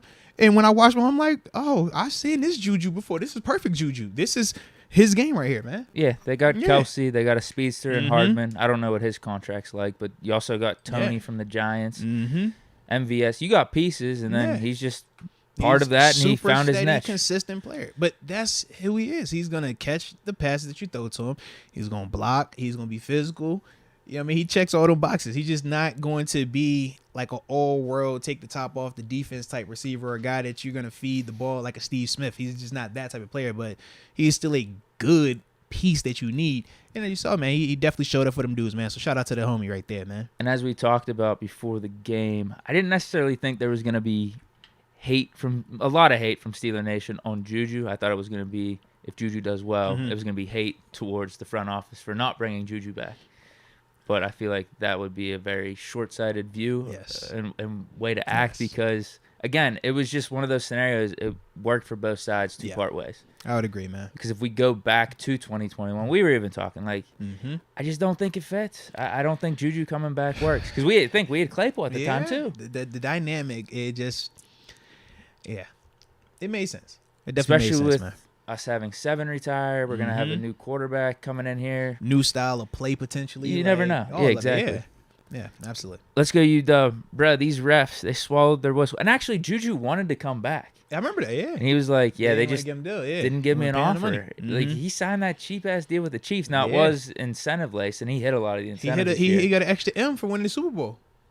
How much did he end up getting then? He It probably wasn't got like about 2 or 3 3 million. yeah, So he he's got- probably 6 or That's what I'm 7 for the saying, total because contract. he hit all, like Good for he him. definitely caught the mill for winning the Super Bowl. He caught another one for the AFC champion. Like he checked off a ton of incentives, bro. Absolutely. That's probably what he's gonna get, I would assume, Yeah. in the free agent market. What's crazy is MVS got that $10 million deal. Now give him props. He showed up in the AFC Championship, but I don't think. Let's say Juju gets a $6 million deal this offseason. I don't think MVS is $4 million more valuable than Juju. I think they're just different. It's like I think of like the MVS game when he went off. Do you think Juju can give you that type of like those type of plays? And I think that's just what you're Sure. paying for, because it was like effective as heck. But that's what you like. If you're gonna pay somebody 10, you're anticipating them doing that. Now, can you do it consistently? That's the difference between you getting 15, 16, 18, 20, and so forth, right? When we talk Deontay 18, we talk Justin Jefferson, what he might get, right? Just the next level of high end, more consistent. Jefferson's probably getting 30. Yeah, low key. Sheesh. Yeah, that's about to be crazy. I got to see how that whole thing works out. Yeah. This offseason will be interesting. Hurts it will, man. with his contract, Burrow, Between these Herbert. young quarterbacks and young receivers, somebody, yeah. Mm-hmm. Because Burrow and Chase, same squad. But no. Just Burrow this year, not Chase. Chase next year. They got a year. Yeah. It's Higgins this year for the Mhm. Bengals. Yeah. That's a decision. Yeah. That's a decision. Trade. Bring him back. He's unhappy. Who knows? Man. He's definitely worth top receiver money. He's worth high teens, probably almost 20. You know, I'm with you. They got to figure it out. I don't know. You're hearing some Bengals teammates saying, "Yeah, I expect Joe to take a pay cut. We got a good thing going here. We're all in it together as a team." We'll see. Yeah, we'll see, man. We will see. We'll see. Let's go, UW. Bro, these refs, they swallowed their whistle all game long in the secondary, but when it's the end of the game, they chose to call that. Yeah. Refs shouldn't be deciding the outcome of the games.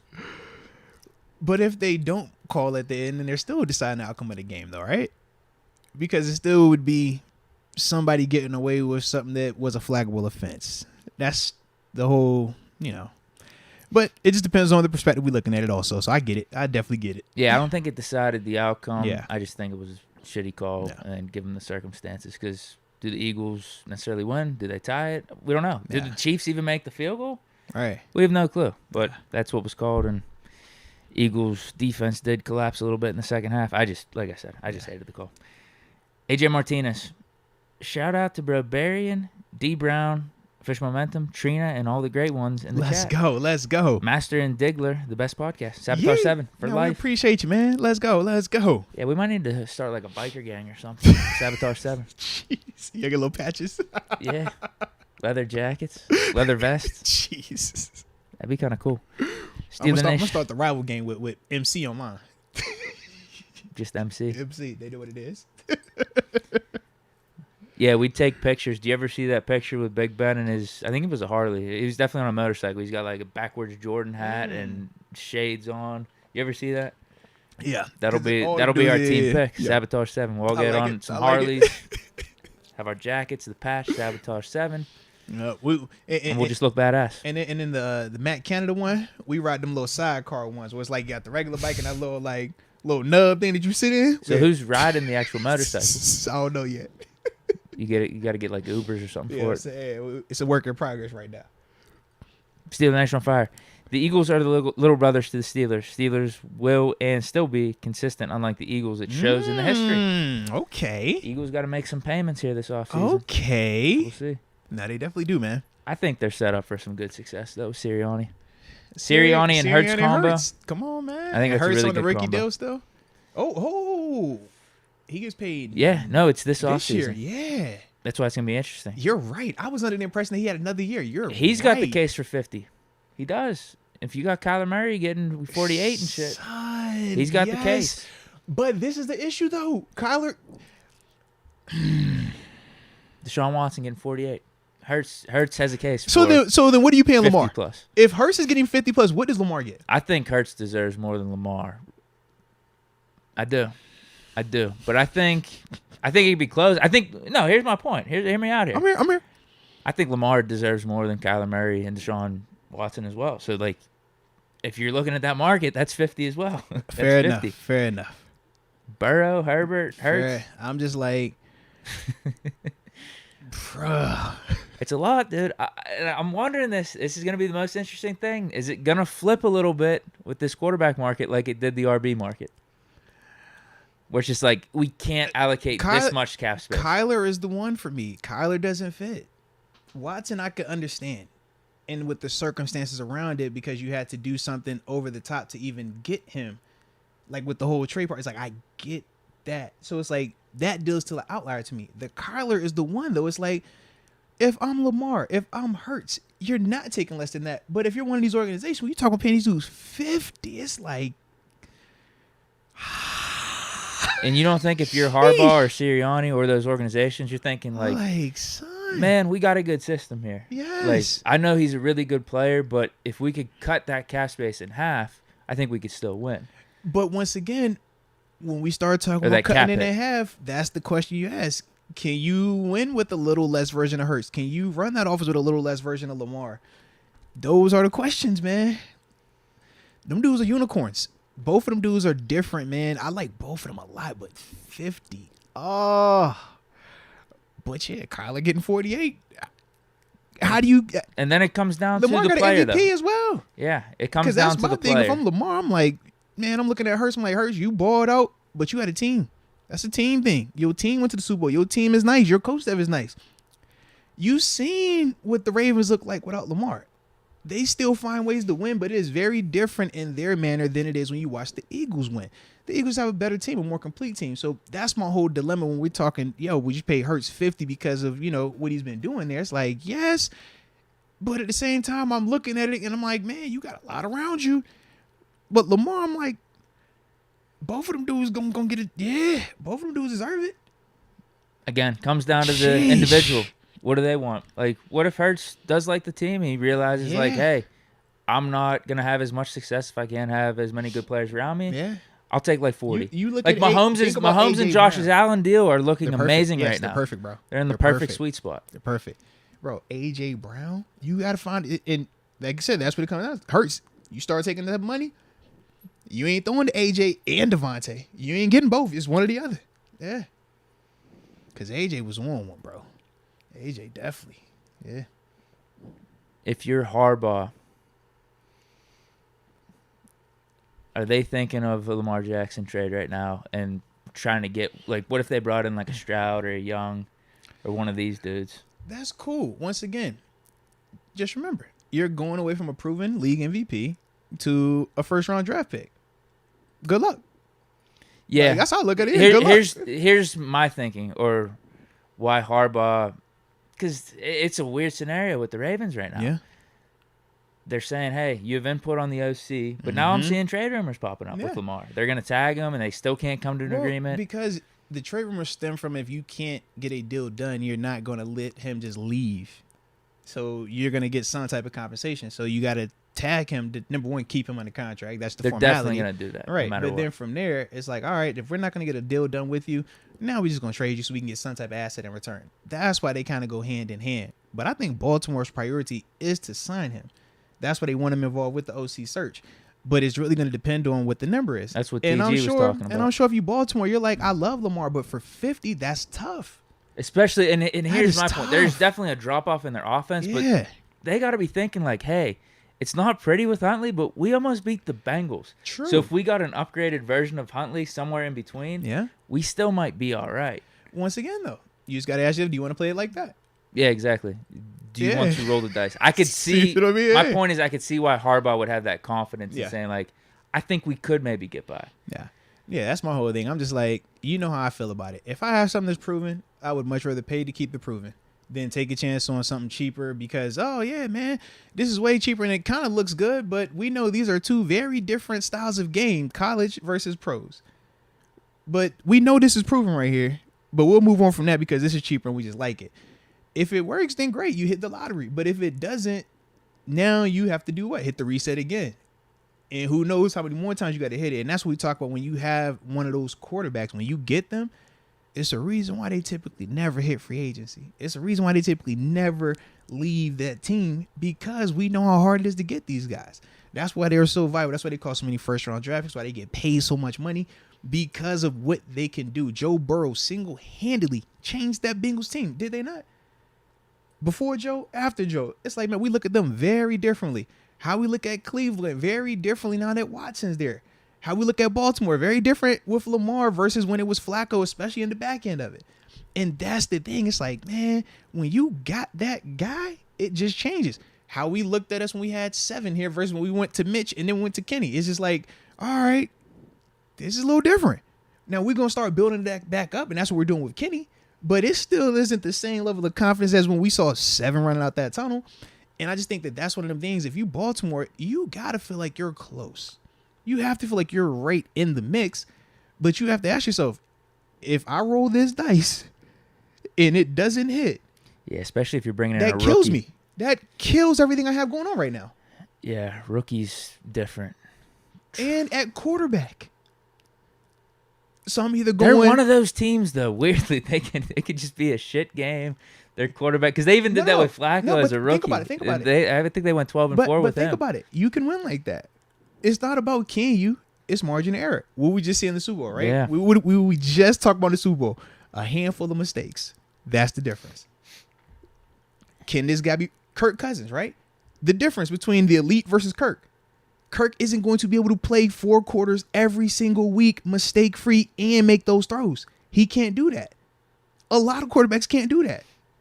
That's where where you're at with this thing. You have to ask, like, is it worth that corner being cut? That's why when it's talking about quarterbacks, you typically don't see them cut corners with those guys. It's like, yo, if I have this guy, I'm going to break the bank. Because I can't take that chance of 5 years without this guy, 10 years without this guy, because it kills your franchise. Yeah, unless you're getting a Young or a Stroud, I don't know if you do that if you're the Ravens. Because then what veteran QB are you bringing in? You got the Pro Bowler, man. Chill out. Who, Carr? No, you got the Pro Bowl on your roster. Come on. What? You saw he was lighting it up at the Pro Bowl. You saw them accuracies. You saw what he was doing. He's a Pro Bowler, man. They got Huntley, bro. I just don't see Rodgers going to the Ravens. Yeah. Rodgers, it's looking like Jets or Raiders. Well, one of those teams. Yeah. I don't know, man. Because Rodgers doesn't fit Baltimore at all. I wonder, and Yeah. I think Hurts, it's a no-brainer with the Eagles. Like, you got to figure out pay him. I'm just Mm-hmm. wondering with the Ravens and how, like, Lamar Jackson seasons have ended these last 2 years with him being injured, and it seems like there's bad blood with these contract negotiations. I wonder what's all going on there. And the part that threw the monkey wrench was them firing Roman, but then saying that Lamar gets input. Right. It's just like, yo, which direction They are we haven't going picked in? anyone yet, right? Nah. A Kingsbury would be interesting over there. He's Yeah, but talking with the going Texans. Yeah. But no, the Tex they brought in the dude from San Fran. Yeah, D'Amico hired it was like They already hired someone? he hired the Wow. one dude that was over there, yeah. So yeah, not Shanahan. So Kingsbury's still available if I remember He's correctly. still out there. Yeah. Somebody else. Rex Ryan. He was interviewing with the Broncos. Oh, That's you what I see saw. that? Yeah, They're I did building a see powerhouse that. over I there. did see that. Yeah, That's a good move. I like it, low key. Sean Payton, I'm the head coach. I'm just going to run the offense. You run your defense like Rex it was with the defense Ravens. only. Rex defense only. Ravens. Yeah, come on, bro. Even the Jets, he has something sweet going over there. And obviously, Mike Patton was hoping and stuff like that. But yeah, if you can have him just focusing on that, no, he's gonna do his thing. And they got talent. They're building something up over there. If you believe in Russ, Yeah, he'll be back. all right, He'll be back. let him cook. Then. Stock's so low right now. I'd buy the stock. Actually, Overachieved. there was some reports that came out. He did get injured like week 2 or 3 Yeah. with some type of shoulder thing. And someone said, I think it was Melvin Gordon actually, and he just wanted to see. He pulled the Shady McCoy. He did. He just pulled a Shady McCoy. But he was also very upset leading into it. He did vocalize like, I didn't envision it being like this. Like if it happens, cool. But he was like, it don't even feel like I'm in the Super Bowl. That's literally what he said. Yeah. But no, he was saying he was defending Russ pretty hard. And there was that meme that came out with him where he was looking at Russ like sideways on the Yeah. sideline. So if he came out and said like, Yeah. nah, you don't know what like Russ was dealing with the injuries and stuff, he like battled through it. Yeah. So I think it's gonna be a bounce back year for Russ. I don't know if he ever gets back to But like Deke, prime you know the Seattle. rule though, Deke. If you want that feel, you healthy, baby. Yeah. I know, I get it. I was about to say. It's not an excuse for his play this year, but Yeah. I think it's a reasoning to think Russ could do better going For forward. sure. Turn Tavern. Anyone see a 7th round RB running all over the vaunted Eagles D line behind a powerful O line led by Creed Humphrey? Humphrey over Najee in 2021. Hey, one time hit that like button too for the coach if y'all ain't done so just yet. Subscribe to the channel if you have not subscribed and hit that notification bell. But yeah, I did witness it, man. It's cool. And Creed Humphrey's a really good player, without a doubt. But once again, timing matters, man. And I think that that's one of them things that if we gonna go, hindsight 2020 on every single draft pick that we've made and missed on potentially, we can do this every single week, man. Yeah, I just think it's one of them things that Chiefs are a good team across the board. And that's why they're able to execute the way that they are. But it's not just them lining up and trying to be one-dimensional. They scheme it as well. They will use creativity. They think outside the box, but that is also why when you talk Andy Reid, he is a Hall of Famer in terms of his offensive play calling ability. That's a special group right there, man. Special momentum. The refs, dead. Also, ambition, Pretty Ricky, halftime. Hey, okay. Could do like bro, they did do like a tour, man. It was like Pretty Ricky, B2K, and somebody else. They had a little, I don't know how long it lasted, though. But I did see something like that, man. Yeah. Nice. Steeler Nation on fire. Should they bring in Nick Bolton from the Chiefs? I don't think that's possible. I'm gonna say he's still in the contract out there, and then Willie, second or third year. I think it's his third. Is his third? No, I think it's his second. It's Willie Gay's third year out there because Willie's the other one that's nice to sack too. No, I think they're gonna keep him. Yeah, I mean, obviously, if you could get a guy like that, sure. But at the same time, yeah, them teams, they ain't trying to give up that type of guy right now, man. That dude is very talented. Both of them dudes over there, man. AJ Martinez, defense wins championships. Put Mahomes on the ground. Boom, boom. Yeah. It didn't happen yesterday. Yeah, the times he's been beat, what have they done? Pressure that man, make him uncomfortable, hit him a lot. He was not uncomfortable. He did not get hit a lot. Did he get hit yesterday in terms of like... He had 0 sacks. Yeah. Getting hit, he got his ankle. But that was after like him already like picking up a game. And even the Hurts sack was just him running out of bounds. Yeah, he ran out of bounds, and that's the closest guy, so you get the sack. Congratulations. Yeah. He was comfortable back there. Mm-hmm. Our Barley 18. Jalen Hurts looked like he channeled that Kenny Pickett energy for the Hail Mary. Oh, they trying to play. Come on, bro. Get out of here with that. Yo, wow. Why are y'all doing this? I remember Kenny throwing like a 68-yard bomb in that Jets game for Hail Mary. I was about to say, why they play? Yo, Hurts, that did look. Did it slip? Yeah. That's what it was, a slip. Yeah. Although I will say this, on his touchdown to A.J. Brown, I was like, man, he really wound up on that one, huh? Yo, I don't know. He threw for 300 yards. Yeah, that doesn't mean he has a strong, but it's accurate, though. It's accurate. That's accuracy matters. Accuracy is most. He really wound up on that. Bro, he did. Meanwhile, whenever you see like Rodgers and Mahomes, they just like, a flick of the wrist. Yeah. My man was like, yo, here we go. You ready? Ah! It was a good ball. It was a perfect ball. But I was like, wow, that was a lot. Yeah. That was a lot. Yeah. That. He's been hitting on those all year, though. No, he has. He definitely has. I think a lot of the other passes look smoother than that one too. That's why it jumped out to me. I was like, he's pretty deep. He's a pretty good deep ball passer. You think it should have been a couple times? You think it should have been a pick? The one he threw up? Potentially, yeah. I don't know what the Double hell the coverage, defender was doing. Like, yo, come down with that thing, man. Yeah. Yeah, I don't know what he was doing. He looked like he'd take a terrible angle on the ball. No, that's not a good comparison, though. Our Barley 18, you found it. This ain't Big Noriega, man. What's going on here, man? I know Big Noriega's probably loving this right now. Or I'm gonna find him. I know he's in the chat somewhere. I know he's loving this. I'm about to say he's probably loving this situation right here, man. Jeez. Chilla 21. How similar is Chiefs O to ours? It looked close. Well, the way they ran their offense yesterday was similar to the way that Philly has run their offense. And as we talked about when we play Philly, we do run a similar scheme. We just aren't as creative in certain areas. So when you talk about... Or the QB runs, too. Yeah, we don't do as much of the QB runs from either team. But I think we could definitely add that if we wanted to. But we run a similar style. It's literally... It's like a West Coast offense. We're running the ball as time routes, play action pass, getting rid of the ball, keeping the offense on schedule. You heard how many times they talk about the drives that both teams would have, right? 10, 12, like long drives where they keeping the offense off the field. What was one of the things that we did very consistently in the second half of the season? We kept drives going on offense. 10, 12, 14, 15 play drives consistently. So we already have that. The two things I think we're missing right now, we don't have the consistent big play connection off of it. We have the pieces, but we got to get it better in terms of like when you watch how the Chiefs could go down the field and take a shot to Travis Kelce, or how Jalen Hurts could connect with AJ Brown or Devontae Smith. We have personnel, but we haven't fine-tuned it where it's like, hey, when we dial up a shot, even if it's only 3 of them in a game, we're going to connect on 2 of them. Like, we're not. The one in the Falcons game, Kenny got sacked. See what I'm saying? So it's like we're not there all the way just yet, but we have a lot of those pieces, a lot of those similar concepts. When we talk about the red zone stuff, now that's high level, but that's also Andy Reid and Eric Bieniemy we're talking about when we're saying some of the, hey, we've schemed this up enough that we know that this team is going to run with every motion, and if we fake it like this and go back here, we're going to get them on that. We'll see if Matt Canada has that in his bag, but this is a Hall of Fame. We're talking about Andy Reid and Eric Bieniemy, right? So with that dynamic, we do have to understand that, yeah, we're not going to always get that same level of calls and the timing of it along with a Mahomes playing quarterback, because you're going to play defense a little bit differently when it's Mahomes over there because of what he is capable of. With Kenny, he's trying to prove that he's capable of that. But until he does, they're going to still play him a little bit more aggressively.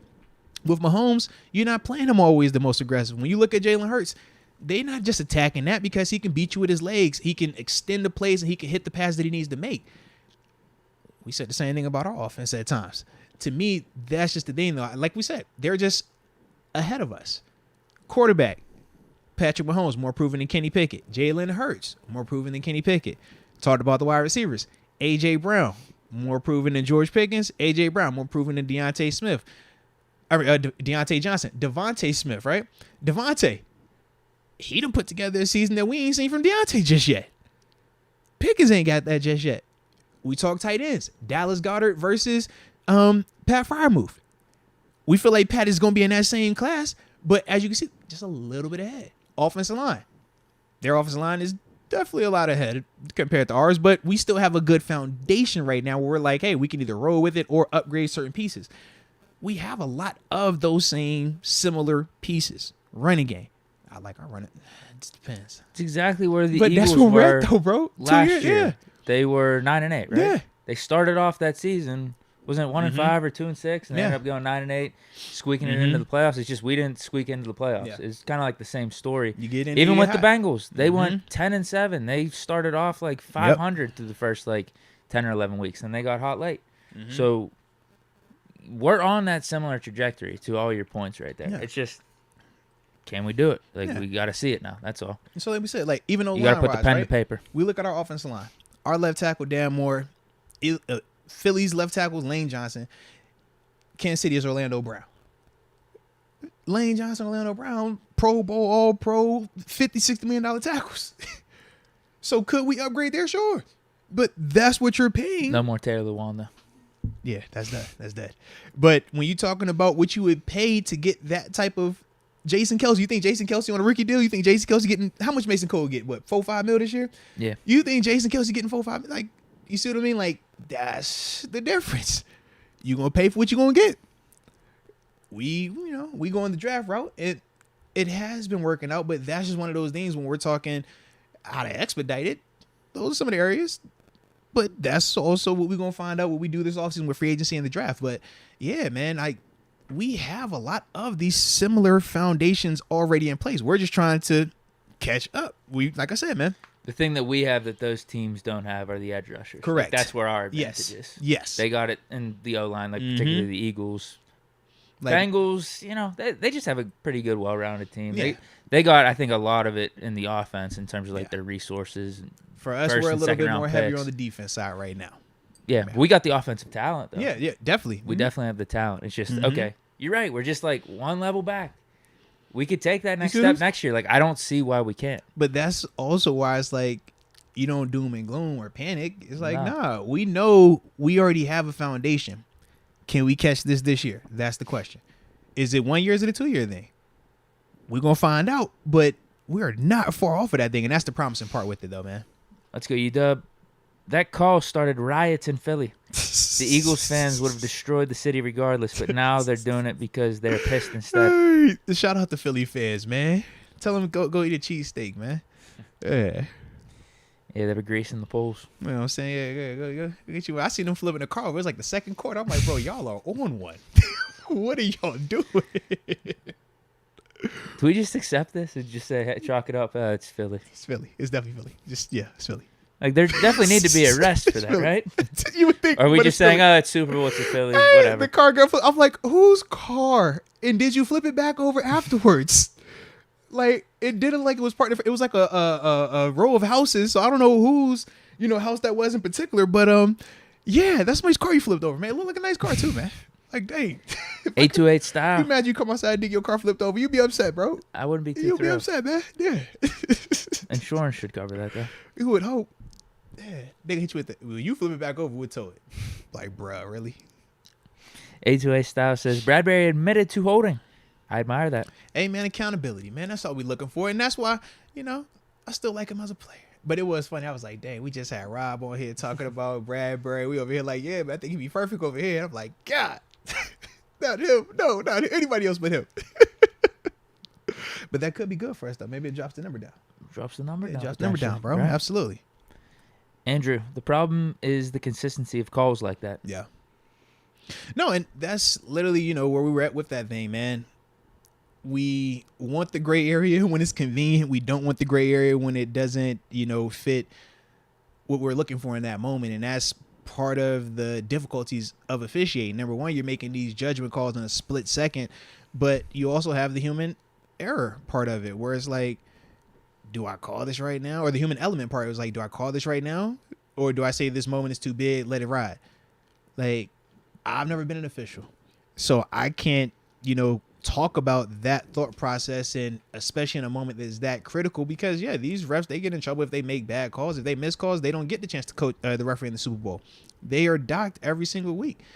But this is a part of the game, man. When you talk about the stakes being that high, whatever happens in the game, it's going to always be something that's talked about. It's going to always have some type of controversy.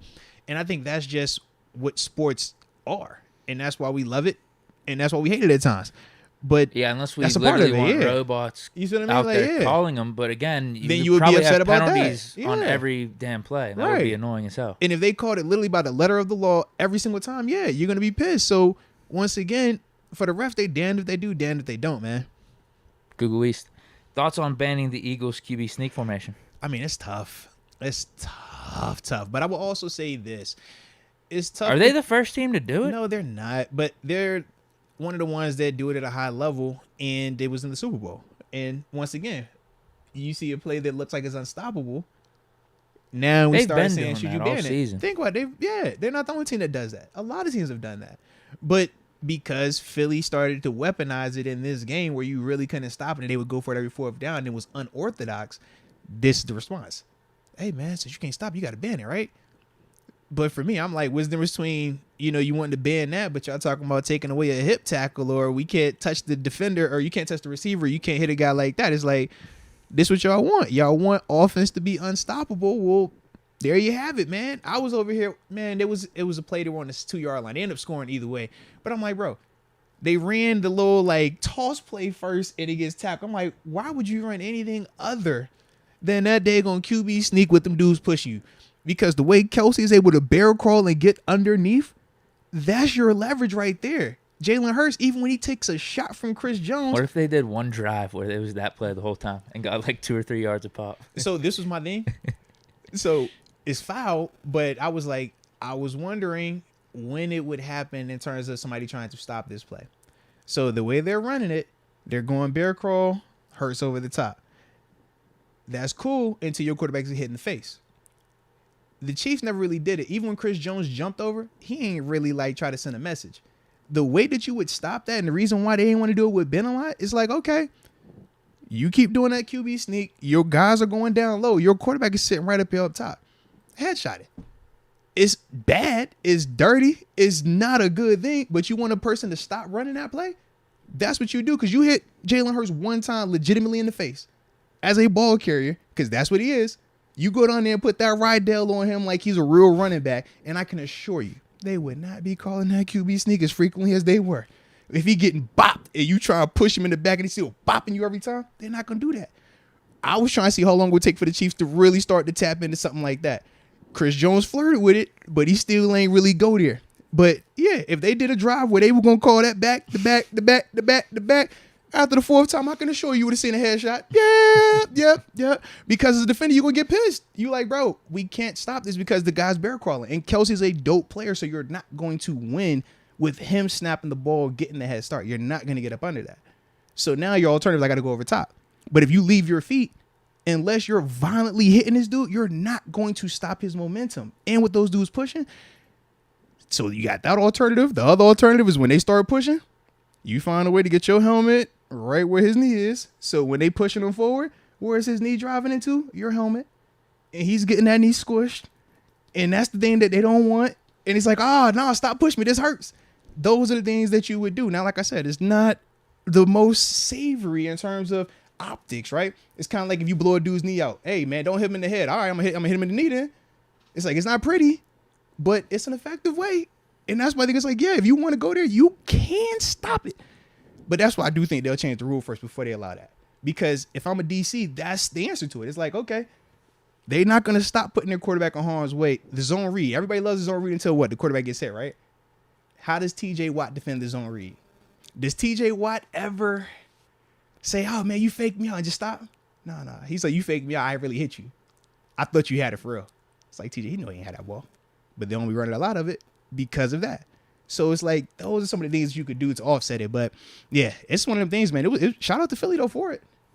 I would have definitely kept running it, though. Because, yeah, they was not stopping it. And they did not look like they was going to go there just yet. So, yeah. What do you think of it, though, man? No, I'm fine with it. Keep it. Yeah. Figure out a way to stop it. We need to run defense. it. Can we run it? We did. Najee. We did.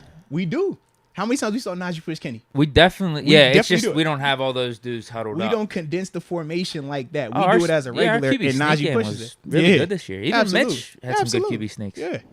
And Najee's a pusher. He's definitely a pusher. I remember seeing that. Yeah. So we run it. Phantom TV. Pacheco deserved that MVP. Either him or Mahomes. I'm going Mahomes over Pacheco. Pacheco only had like 70 yards and a touchdown. Because he played running back. MVP. I know. He plays running back. It's cool. You got to get over 100, I feel like, for a running back. Now, I don't know if there's been outliers in the past, but maybe if you have 70 and 2 touchdowns, that's a different story. 70 and 1 touchdown, whereas Mahomes had 3 touchdowns. And under 200? Yeah, you give it to Mahomes.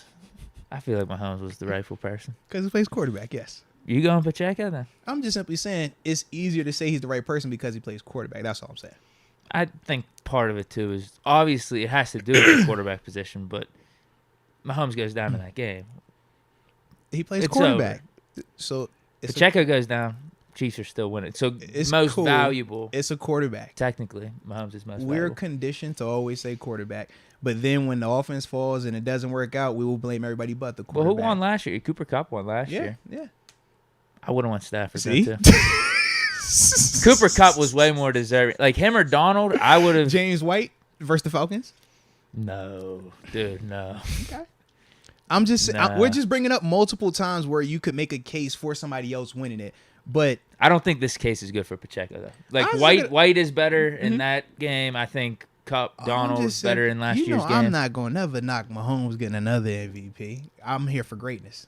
I love that. So I'm not gonna go against it, but it's the quarterback. It's gonna always be very easy to just say everything good happens is because of the quarterback. We get it. We do. The only time it didn't go in the quarterback's favor was Super Bowl 43. See? Of course. That's what the NFL did to Ben his whole damn career. Stop the man. I just see when they tried your boy was like, yo, top Super Bowl winning quarterbacks. Oh, my God. Yeah. I don't know if you saw that. I was like, yo. I did. I was like, God dang. Egregious. I said, yo, how many guys are y'all going to name? It wasn't even worth my energy to acknowledge. I said, yo, how Dude, many they didn't guys? even have Bradshaw. That's what I was like, how many dudes are they going to name before they get to the... I'm like, yo, this is nuts, They didn't bro. have Bradshaw or Ben in the yes. top 10. That's ridiculous. Absolutely ridiculous. I think that... Didn't they have Dan... Dan Marino was up there. Wait, why? No, because they were saying that... He ain't win shit. Sorry, but they were saying that in terms of just like his talent and what he did, it was like... I'm like, yo, save it. Yeah, save it. It's absolutely stupid. Did you ever see that final drive in Super Bowl 43? Yeah, I did. I went back and watched it. Yeah. With 7? Mm-hmm. Dude. My man should have No, won like I said, MVP. I get the whole conversation. I do. O-line, so bad. And then, Start like you the said, drive off first but and then 20. like you said, for Tone to drop the easy one and then come back and catch the hard one, it's like, Yeah. That did make for, I mean, I'd say the greatest throw in NFL history. Greatest catch. Good combo. We know you would. Yeah, I'd say those two. Greatest pass, greatest catch. Greatest interception happened on that play too. Or that game. James Harrison. A lot of greatness happened. Phantom TV. Juju is officially in the Illuminati. He sold his soul for a Super Bowl and wore a dress. I'm ashamed. It was a kilt. It was a kilt. Yeah, that fit was not it. That was a terrible call. Shout out to Arthur Millette. That was terrible. Shout out to Arthur. Arthur also agreed. He won't feel in that fit, bro. Yeah, I was like, you don't do that. You just don't do that. It caught me off guard. I said, Juju accomplished what he was trying to accomplish. You want us to talk about you? You want that attention? That will definitely. You walk into the Super Bowl with a kilt and combat boots and a beret. Yeah, man. Yep, you're going to get attention. So, hope it was worth it, man. And he won, so maybe that's a good luck outfit. Maybe he will wear the kilt going forward for big games. I'm not going to lie. If I won a Super Bowl, whatever I wore, that's going to be my big game go-to. I'm dead serious. It was times where I'm like, yo, I balled out of this suit. All right, I'm going to wear this one again. Hey, you had these socks on last time you went crazy. Well, I'm wearing these ones every time then. Yup. Phantom TV. Riri performing while pregnant was elite. Nah, facts, man. Facts. Eric James. Those Hurts QB sneaks are a cheat code. That's going to be difficult to handle, man. Like, we'll see if they take it, like what they do with it, though. Because I can hear them with the whole player safety initiative because of what I had just talked about. But at the same time, I mean, I think the only way you alter is just say you can't have a guy pushing. Like, to me, that's... Didn't they make that a rule for a little bit? It was. I remember there was a huge controversy. This was college football, though, when Matt Leinart, Reggie Bush got pushed. Reggie Bush put Matt Leinart. He pushed Matt Leinart Goal against line Notre Dame. Yeah. There was controversy about that. They were saying, like, you can't do that. But now everyone does it. I don't know when they officially changed technically, because I forgot why they said, like, that was allowed in that game, too. Because I forgot what they said. But that was definitely, I remember the controversy around that, yeah. But they've definitely shifted it now where you can legitimately go push them. Yeah. But that used to be like a thing. Like, you couldn't push these dudes. Fish momentum. Can we get Deke's band at the Super Bowl halftime? I mean, I'm not opposed if they want to make an offer. There it is. I would not be opposed. About to say, you got to make the offer, though. Is next one Phantom TV? Yeah, I think we had one earlier from him, too. I was going the Gardner Minshew. Did you have that one or no? All right, so yeah. Phantom TV says, Gardner Minshew, with his fire persona paired with Kurt Warner as a QB coach, would be elite. For Kenny's development as a leader, we need Kenny and Jorts. Wait, what is going on? So are we signing Minshew, or are we saying, hey, you need to get a mullet? No, so what they're saying is we're going to bring in Kurt Warner as the QB coach, bring in Gardner Minshew to back up Kenny to give him some of that fire persona, and then we're going to pair them so that way Kenny is elite because of Kurt Warner's fundamentals, but then he has the jorts and the swag because of Gardner. I think that's what he's saying right there. I like it. Yeah, Minshew wouldn't be a bad backup. Yeah. He definitely won't be a bad backup. And that's one of those we talked about too, man. As of right now, I guess it's still Mitch. Yeah. And Mitch we trust? Yeah, I guess so. As of right now. We'll see what the Steelers do. $10 million cap it for a backup. It's a lot. But, as I said, you're still going to have to bring in a backup. So, like, what's Minshew's contract? If we brought in Minshew, if we brought in Brissett, are they going to be like $5 million anyway? Yeah. So then you're only saving like $2 or $3 million to get that new quarterback because you got to cut Mitch, the dead cap. Would you rather just keep Mitch for the extra $2 or $3 million? Mm-hmm. Familiar here. Him and Kenny seem to have a good relationship. Yeah. That might be worth $2 or $3 million. And I think he's better than both of those quarterbacks right now. So if Kenny does get hurt, I'd rather go into a stadium with Mitch as opposed to Brissett or Minshew. Phantom TV. Can we talk about Cam Sutton being tied to the Vikings? I don't know about that. Yeah, Cam gonna be tied to a lot of people, man, because Cam played really well this year, and he plays at a marquee position, the cornerback spot. So whether you're talking Philadelphia Eagles, Minnesota Vikings, and I'm sure it's gonna be some other teams that are gonna start to pop up as well. Too. Yeah, like Flores, you got some connections over there. Yeah, you definitely got the connections, man. But Cam played like he's supposed to, man. That's what we talking about. We need to go ahead and pay him and keep him here. Yeah, I could definitely get it, man. It's this Vikings blog that brought it up. If you just type in Cam Sutton Vikings, they're trying to make a case for Cam to re-partner with Brian Flores. Stay away from our Cam. Stay away from him. I think he's back. I would hope so. But you know how I go, man. Fisher Momentum. Deke on Friday. Swear I saw a lookalike downtown. Doppelganger? Was he arrested? Was he in handcuffs? Because Well- the last time y'all seen Deke downtown, he was in handcuffs. Y'all had us all panicking and stuff. All right.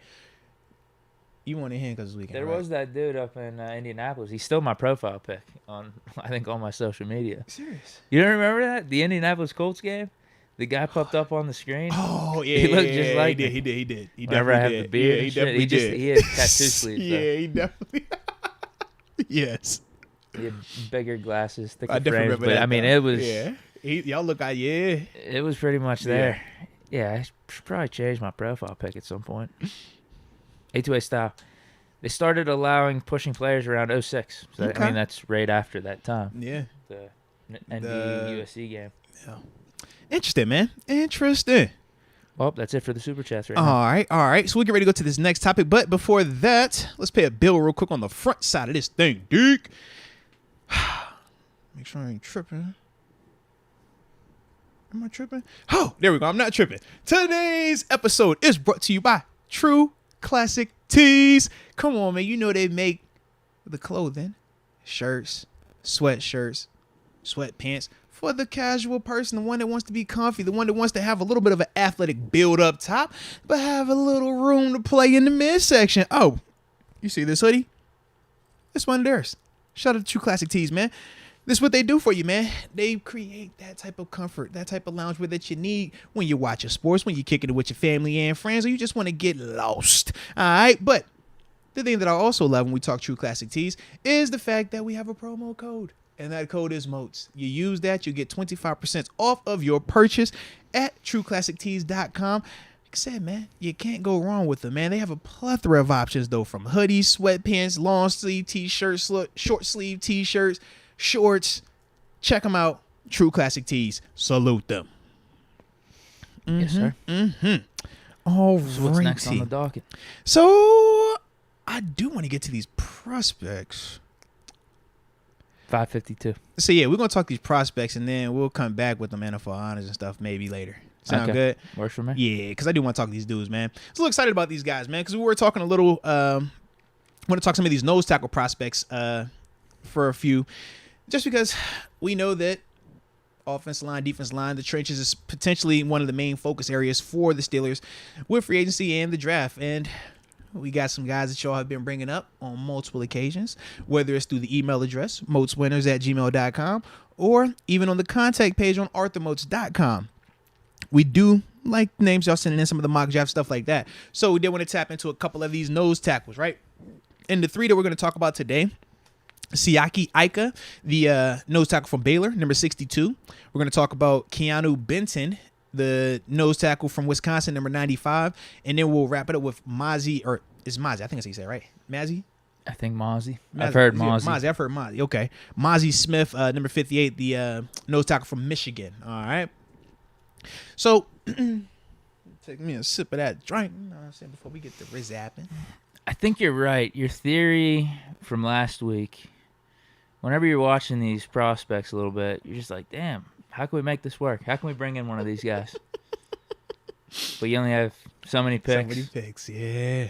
There's only so many players. and Yeah. They get drafted by other teams. So it's like, yeah, I could see a couple of these guys. Defensive tackle. Even though I don't think it's our most pressing need right now. Depends on what we do with Ogunjobi, though. Yeah, it Going definitely back does. to what Will Definitely Allen does. was saying, it's Yes. like you got to have this conversation with Ogunjobi. Do you want to be a Steeler? Like, Yeah. is this where you want to like build your base, your foundation, and like buy into the culture? If he just wants to continue to be journeyman guy, Mm-hmm. I guess this opens up the door for us to take defensive tackle high. And I Yeah. guess there is a case still to take it high. Mm-hmm. Bringing back Ogunjobi, having Cam Hayward, just because Hayward's aging a little bit, Yeah. so you get a guy just next in line. Mm-hmm. And we are going to have some luxury picks, I would say, Yeah.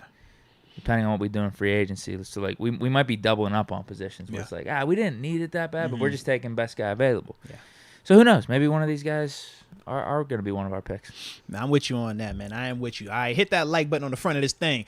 So, first guy, Siaki Ika, 6'4", 358 junior out of Baylor. 23 tackles, 2 pass deflections. But, when I look at this dude, he is a true nose tackle. Excellent size, a massive man, but at the same time has some flexibility. Can play your sub package in terms of the 3 technique or the 1 technique. He's a physical run defender with super strong hands. I think he plays with really good fundamentals versus the run. You watch him, he stacks, he sheds, and he finds the ball consistently. Love, just how he wins the grass and how he just establishes the new line of scrimmage consistently. You watch him, he knocks offensive players back, whether there's single blocks or double teams. He commands 2. When you talk about him in the pass rush, I think he's effective, but his best or most effective move is his long arm, his bull rush.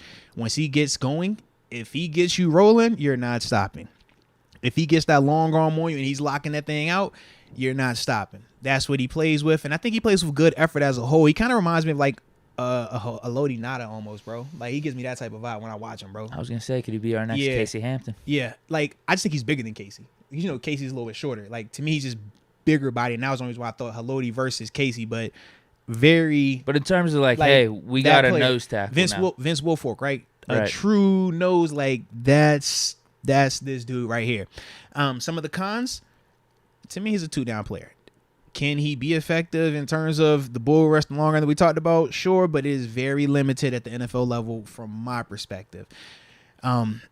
I don't personally think that he plays with the same type of effort versus the pass that he does versus the run. It makes sense because, one, he's like, bro, I'm a monster versus this run versus the pass is like, that ain't his game. So, that hurts him a little bit.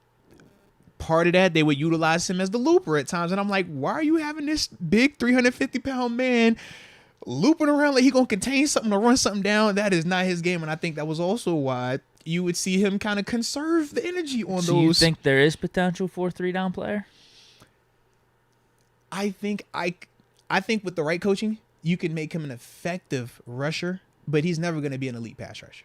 Like, I don't think that's in his game. But to say, could I keep him on the field on 3rd downs, and his job is to, when Tyson was here, right and healthy, can you penetrate through this A-gap while I got a Cam Hayward or a Larry Ogunjobi or a DeMarvin Leal over here cooking with Highsmith and TJ? Yes, I think I could take up 2 bodies. Absolutely. Because he has a nice long arm bull rush and he has a nice, like, hard bull rush.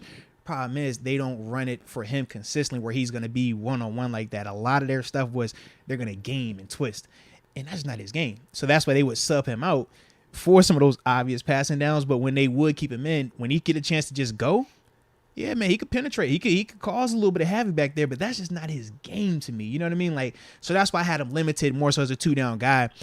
And then when you're talking about the chase, remember we talked about Kalijah Kancey. I was like, man, I love when I watch a screenplay and he gonna run that thing down and go smack something. He ain't got that. That's not He's a big guy. He's a massive man. So he's gonna go in the direction of the ball. But you're not he getting in don't move here. like a Jordan Davis. Nah, not at all. Not at all. Like, Jordan Davis is a freak because it's like, yo, you're not, like, why are you that big moving like that? Talk about Jalen Carter. It's like, you're that big, you move like that. That's freaky. He moves like a guy that is supposed to move as a 6'5", 358-pound man. Okay? So that's him. That is him. But as a whole, if you're talking about a nose tackle, I think he's the best prospect in terms of the nose tackle. I think he is dominant versus the run he eats up to consistently. Like, I like that about him. But going to be limited first pass. Would that be, if we do draft him, would that be us going back to the more throwback style defense that we did have with a Casey Hampton? Yeah, and when we first brought in Tyson, before Tyson got hurt, when he would really kick butt as a nose tackle, like, it'll be like that. I feel like he could be better than Tyson. I do as well. Because the stage we got Tyson at was old Tyson. And that was, I think, he was still best good. 2 seasons. Yeah, he still was balling. Honestly. But that was an older version of him. This version, when I think of our inside linebackers, I'm like, yo, he frees those dudes up a ton. Base defense, he's my nose. When we go to our sub package, especially if it's not an obvious pass situation, he's my 1. I'm going to have Cam, I'm going to have Larry, I'm going to have DeMarvin travel to the passing strength so that way you get the more opportune if they're trying to run it a certain way. Those guys can climb up in there. But, man, I'm going to have you sitting in this A-gap because you're going to make sure this guard and this center, if they run it this way, they got to account for you. If they try to single block you one way or the other, you're going to make that play. You're going to disrupt that play. And that takes a lot of the pressure off my little inside linebackers. If it's a Devin Bush. If we had, well, the other guy, like, free agencies before the draft. Yeah, I don't know if it was Trenton Simpson. You know what I mean? Like, I don't know who Bush we're going sees with. that we bring this guy. Yeah, I don't know. But I'm like, this dude, he clears that up for those guys. So that's why I like him a lot. But yeah, that's Siaki. So the next guy, Keanu Benton, out of Wisconsin, 6'4", 315, 36 tackles, 4.5 sacks, 2 pass deflections. Once again, good size nose tackle, but this dude has really good athleticism, and I think he has a lot more positional flexibility. He could play the nose tech, but I also think he could play the 5 technique in our 3-4 base defense, which is where Cam, Tuitt, Chris Wormley has played. I think he could play a 1 technique or a 3 technique in a 4-3 defense as well. Like I said, very, very versatile in terms of how he can align, but his frame is different. He looks taller and leaner, even though him and Siaki are the same height. It's a difference of like 40 pounds. So he looks and moves differently. I think he plays with really good technique and effort. When you talk about how he gives some of the offensive linemen issues, his quickness, like for him to be as big as he is, he has a nice first step laterally and stuff. And I think it just surprises some of these offensive linemen. And I think when you're talking about him as a pass rusher, not an elite pass rusher, he's an effective pass rusher. He reminds me of Chris Wormley. Watching him rush, I'm like, bro, this is Worm. This is how Wormley rushes the passer right here, man. Very technical, very efficient, makes what he's supposed to make. Not going to win a ton of one-on-ones, but if you're caught slipping, if your technique isn't what it's supposed to be, he will beat you. That's Keanu to me. Am I wrong in saying, though, he's a little bit more explosive than Wormley in general? Yeah. Athletic, all that. Yeah, but Wormley also got that big snake knee brace on, too. So I like to say that it's the knee brace. I'm hoping it's that, but I look at Chris Jones with knee brace. I'm like, doesn't hinder him at all. So I don't know. But yeah, Keanu is definitely a more athletic version of Wormley. Absolutely. The cons are this, though. He's not as fundamentally sound as Wormley. He plays high at times, and it gets him into a lot of trouble. His technique isn't always consistent. Not just the pad level part, because playing high is pad level. The technique is the hand placement. It's not always consistent. Versus lesser competition, he dominates them. You watch the Ohio State tape where he got some real guys out there. They having their way with him at times. When he's balling, when he's fundamentally sound, it looks good. It's good on good.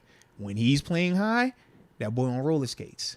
When his hands are outside, they putting 2 of them things in here and they having, you know what I mean? So it's like, that's the part when I look at him, I say, yo, you got to be way more buttoned up at this level to have that type of consistent impact. And the last knock is just, I don't think he's an elite pass rusher. Like when you think Cam Hayward, Cam is a double-digit sack guy. I don't think he gets there. I think his ceiling is like Wormley. 7 sacks is a great year for him. But I'm not drafting him to be that either, though. And that's, I think, you have to understand, like, if you're taking him, just what the mindset is going to be when you get this type of guy. But I like him too, though. He could be better than Wormley. It's just he's not going to be an elite pass rusher. Like that 7-sack year from Wormley was like, whoa, that's an outlier. Right. We don't expect that from him. Yeah. For me, when I look at him, I'm like, he'll give you a couple sacks here and there, but as a whole, I think that he's just one of those fundamental guys that if he's a part of your rotation, you're dope with it. Even if he has to be your starter, it's cool. You don't want him as your Batman. That's kind of how I look at it. But like if I'm starting him as my nose and then when we go sub package, he's my 1, I'm feeling good. Because he gives you more pass rush than Siaki. But Siaki's definitely the better run defender in my eyes. Sure. The intriguing thing about him with me is just that versatility because it looked like he was decent at nose in college. Yeah. But then he could do all the other stuff he can and literally move go across up and down the that line. line, bro. Yeah. So it's like those are the types of defense. Sides. Can play on both sides, right and left. Those are the types of defenses that we're running now. Yes. And why he could be a fit. Yep. Yeah, that fundamental stuff could be a problem, though. Yeah. It was a couple of players I'm like, bro, Tyler Linderbaum, if he does that to you, it's a wrap. Like, you know what I mean? Well, here's the interesting thing, though. That's all the stuff that happened during the course of the college football season. Yeah.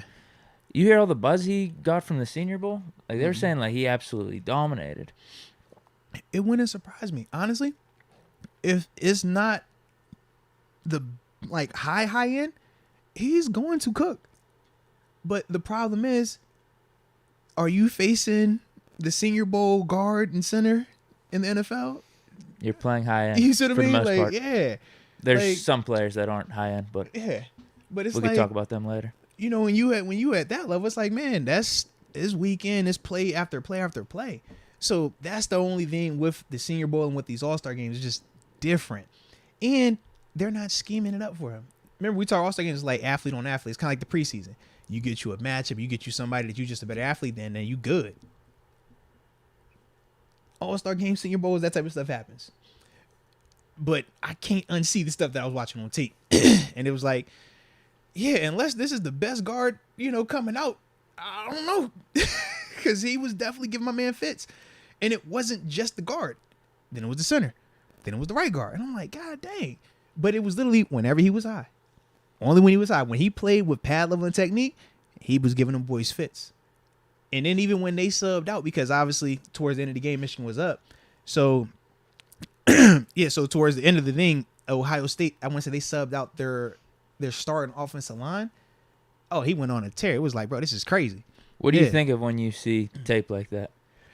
Of a guy looks decent versus the high end, and then when they sub out and then he like, dominates it? Is it going through your mind, like, where's the coaching with this? Or do you think it's just a natural thing? Sometimes you get tired. There's that human factor of when you're on the field, you're not going to be perfect all the time. So, number one, you're going to get tired, and you practice whatever you do when you're tired, you're going to do in the games. And that's one of the things why we're so, like, anal at times about technique and drilling it. We're like, bro, I don't care about how many spectacular plays you can make. It's funny. Me and my son, we just had this conversation yesterday. Because he's like, I want to make all the one-hand catches. I'm like, great. I've watched AB for 4 years. AB made 1,000 two-hand catches in every single direction every day in practice and every day after practice. You got to do all those things first, and then that's how you get the one hands. But he also practices the one hands. You can't just show up and say, I'm going to catch one hand. But a lot of people just think you could just hop to that level. So when you talk technique, even in college, yeah, you got coaches that drill it, but you still got other players you're working with. And if this is your best D lineman and he's going to make plays anyways, you're not going to be tripping on that all the time. And if it's only on occasion when you play at Ohio State or you play at Bama or you play one of these high-end teams where you're going to have some of this pop up, you're not going to lose a lot of sleep over that. But at the NFL level, that's the difference between you having a job or not. That's the difference between you being Tyson Alualu or Montravius Adams, or you being Carlos Davis or Khalil Davis. Can you do it consistently? All of those guys have talent, but the level of consistency is very different from all of those dudes we named. And that's the only thing, like when I look at Keanu, that's what I think of. It's like, yeah, I get how you could slip through the cracks with your technique because you're still good at all this other stuff. And if these are the only teams that are going to give you challenges like that, you're not facing Ohio State every week. So you're still going to be able to beat dominant. Sure. You're still going to be able to put up numbers. And even in that same game, it was like, I started laughing. I said, yo, if you didn't know they subbed up the offensive line, you could watch the last 2.5 minutes of this game. You'd be like, bro, this dude is an animal. He's swim moving, chasing stuff down, causing the pressure split. And I'm like, bro, what? But then you watch the first 3.5? Nah. It was like, okay, I get it. Yeah. But that's why I was like, I like to watch the game. I'm like, yo, I want to see no All-Star. I want to see no highlight. Give me the game. I need to see what you did for them whole quarters. Because you're going to have 4-5 plays from your highlight tape from this Ohio State game. It's going to have me feeling like something. And I'm going to look at this game and I'm be like, bro, that is not an accurate depiction of what actually happened out here, man. Keanu Benton destroys Ohio State O-line. Bro, he hit my man one time. He was like, yeah. I say, yo, where was this at? I say, I just seen 74 from here take you on the big boy ride and was like, come here. Yeah. Yes, bro. Yes. Yeah. But that's Keanu, though, man. So shout out to Keanu. And then the last dude, man, we talked about, the last guy I was talking about is Mozzie Smith, 6'3", 337-pound senior, number 58 from Michigan. 48 tackles. He had 1 sack, 1 forced fumble, 1 fumble recovery. Versatile as heck in terms of the interior D lineman. I think he's a true 3-down player. And I think he's good at a lot of stuff. I think he's stout versus the run.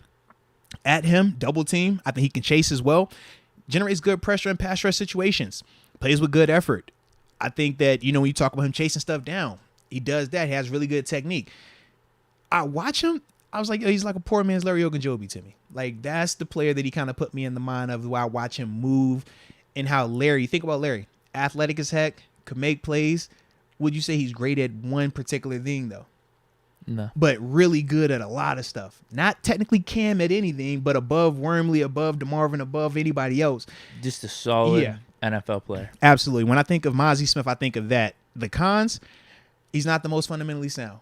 More consistent than Keanu, But it's kind of like Larry Ogunjobi. He's going to have some plays where because he's so athletic, because his get off is good, because he's able to make plays by just putting a foot in the ground and going, he's not always going to use his hands. He's going to go in that thing with his shoulders. And if he gets a step, he's going to make a play. It's going to disrupt. It's going to dent that line. But the issue, like we see with Larry at times too, is when you're playing the more fundamental guys, you're not always going to just win with your first step. You're not always going to just blow by this guy. And that's the part where I think you can get it coached up. But that's why I feel really good about him as well. I think that, and another con, just, yeah, like I said earlier, he's good at a lot of stuff, but I don't think he's great at one particular thing. And he can get in trouble at times because of the technique.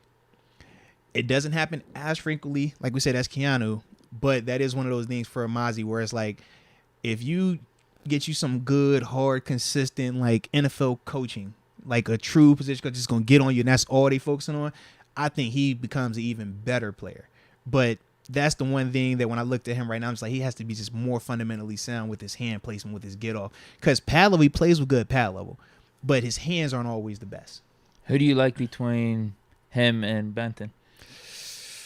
My takeaways initially was I don't know if Mazi can play the nose tackle like Benton to the same level, yeah, at the next level. Mm-hmm. But you're right in terms of like, I don't think there's as much bad stuff out there with Smith last year. It depends on what we're looking for specifically. If I just want a nose tackle who can moonlight with some of the other stuff, I'll probably lean more Benton because I think that he, outside of Siaki, I think he's probably the next like guy at nose, like true nose tackle. But if I'm looking for somebody that I just want to have flexibility with, play him at the nose, could play him at the 3, could play him at the 1. Hey, if Cam goes down, I can get some pass rush out of him. Hey, if Cam is here, I need a run. Man, go over here and play this spot. I think Mazi is that guy. And that's kind of like why I'm stuck with it. They both good though, man. I am too. Yeah, but that's what I'm stuck with, I could go back bro. and forth with it. Yeah. Obviously, I like Siaki 1. I think he'd be a fine pick if we got him in the second round. I think we would really enjoy Siaki if it's 32nd in that range. It feels like a Steeler pick. I feel like we would love Siaki. Like watching his tape, I get it. I forgot, man. It's been because it was multiple people that had reached out and kept talking about Siaki, and I remember we even briefly talked about him last week. People were always bringing him up in the chat. Yeah, but when I actually got a chance to like dive into his tape, man, I get it. I do, man, because he fits what we would want schematically, the way that he plays, the physicality, and in our division. I'm like, bro, that looks really good to me, man. Really good. So, what were the other defensive tackles we talked about? It was Carter, Brian Bresee, Does and Siaki break into that top 3? You have him over Bresee? They're different. So think about all those guys. Like when I think of Jalen Carter, we said that Jalen could truly play nose if he wanted to, right? Because just how big and athletic he was. We said with Bresee, he could, but he's more like Tuitt. We weren't gonna put Tuitt over the nose. Tuitt is a 5 technique. He's kind of like Smith and Benton in a way. Yeah, he gives me more of that. But I think Smith and Benton, they're not as tall, but they're wider. So that's why I think they bump in and can play nose at a better level. Whereas when you look at Bresee, he's built like a 3-4-5 technique, or even a 4-3 DN. He almost could fall into that, you know. So like that's kind of how I look at him. Whereas when we're talking Keanu and we're talking Mazi, those guys are built like if they were in a 4-3, they're not bumping out to play DN at the NFL level. I think that they are truly going to be 3 techniques and 1 techniques, but because of their like build, you can bump them in and play nose tackle. Whereas Siaki, you don't even have to play a game. Yeah, Siaki, you don't even have to play. It's like, yo, he's a nose tackle. Like, yeah, we're good. Who would you take if you're the Steelers? Pick 32. Bresee falls. Siaki's there. Jeez. Pick 32. Yeah, let's say that's our only option for the pick. It's either Brian Bresee or Siaki Ika. I think I guess. Give me Siaki. I think I do too. I'm gonna go Siaki. I'm bringing back Larry O, and I'm gonna have me just a beefy monster interior portion. Because for a fact, he is going to solidify the run defense in base. It was damn good last year. Like seriously. But I think this is an upgrade. This makes it even better because he's not Stillman. He's winning the grass. You're not single blocking this guy. He is a handful. Kind of like what's the boy over in Baltimore right now? Oh my gosh, I'm drawing a blank on him. I am too. Yeah, all good. But just that type of just a guy that you're not going to be able to move, a guy that you're going to have to account two guys for in the run game. That's what he does. Whereas Brian Bresee, if I'm losing Larry, then I'm bringing in Brian because I need that flexibility. I need a guy that can really go out there and give me some penetration from the 5 technique that can really cook if I need a third down and I need you to go to this 3 technique. I think Brian gives me that on a higher level, but they're just different in terms of like what we're asking. Sure. We said we talking about a Casey Hampton, a Haloti Ngata, a Vince Wilfork type versus a Stephon Tuitt, a Cam Hayward, a Chris Wormley type. They're just different in that vein. Yes, they're both D linemen, but very different in terms of like what they specialize in. And this Bresee dude's more athletic than Yeah, Hayward super and athletic. Tuitt and all of them. Yeah. But you go back to the productivity. Is the productivity the same? Is he Yep. the same football players, those guys? Yep. We don't know. I feel like a lot with him, going back to what we were talking about. That was Whenever it. we graded him and Cansey and Carter, I was like, I think he's the most like projection type of guy, potential Yes. guy. Yes. And you just got to see it. You got to envision it. Oh, I think Yeah. us as a coaching staff, us as an organization, can plug him in and he could do things here. Absolutely. Oh, and shout out to T-Wavy. It's Travis Jones. That was the dude in Baltimore. Sure, yeah, they drafted him I last was year. like, bro, I could not think of Yeah, his they had a name. good draft. Why Yeah. are the Ravens Yes, like? bro. They've been having some good drafts recently. Yeah, that's definitely the guy. Shout out to you, T-Wavy. I appreciate that. But yeah, So have the Browns. that's and what the remind me Bengals. of, bro. I'm like, They've all had Travis good Jones, drafts. like, think about Travis, bro. He was like, yo, you're not single blocking that. Like, that eats up space. That frees up there. Roquan Smith and Patrick Queen, man. Think about it. You love playing behind a Travis Jones. You love that. If we had a Siaki, man, I would love to play behind that. Because as an Deke, you would love to play behind Siaki would be man. better, I think, at It would. just like taking out telling dudes you, on the bro, offensive like- line than Jones. Because we talk about Yeah, Jones being Jones like he's can like an penetrate. Aaron Donald, Yeah, like he light. wants to penetrate. Yeah. But as a LB, man, ain't nothing like, oh, it's just freedom. I'm just one-on-one with this running back right here, and I don't have no offensive lineman that's climbing up on me. Oh, and if the O-line comes up and hits me, guess what? It's a TFL because my D lineman made the play. That's what you want to play behind. Absolutely. Okay, no super chats to be seen right now. Perfect. We got 13 minutes. Perfect, before perfect, 6:30. perfect. So we are gonna bounce back around this thing, spin the Blizzak, and I think we got Hall of Famers. Yeah, quick reaction to the Hall of Famers, and then we'll see if we can get them NFL honors. If not, we'll tap NFL honors on Sure. Wednesday. Okay, Hall of Famers first. Yes. Okay, so the official class of 2023, Rondé Barber. Out of the University of Pittsburgh, Darrelle Revis, There it is. Joe Thomas, Shout Zach out Thomas, to Joe. Shout out to Joe. Shout out and to Joe. DeMarcus Ware. Those were the 5 modern guys. Yeah, respect. And then they have Chuck Howley. I don't know what he did. He might have been a coach. Joe Klecko, he was a Jets like edge rusher or a guy on their defensive line. Ken Riley, he was a Bengals cornerback, and I don't know who Don Coryell is.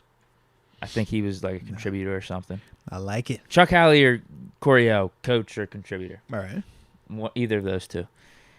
So my reaction, your reaction, yeah, those guys are Hall of Famers. They're all Hall of Famers. I actually no. I looked at those. What would you call them?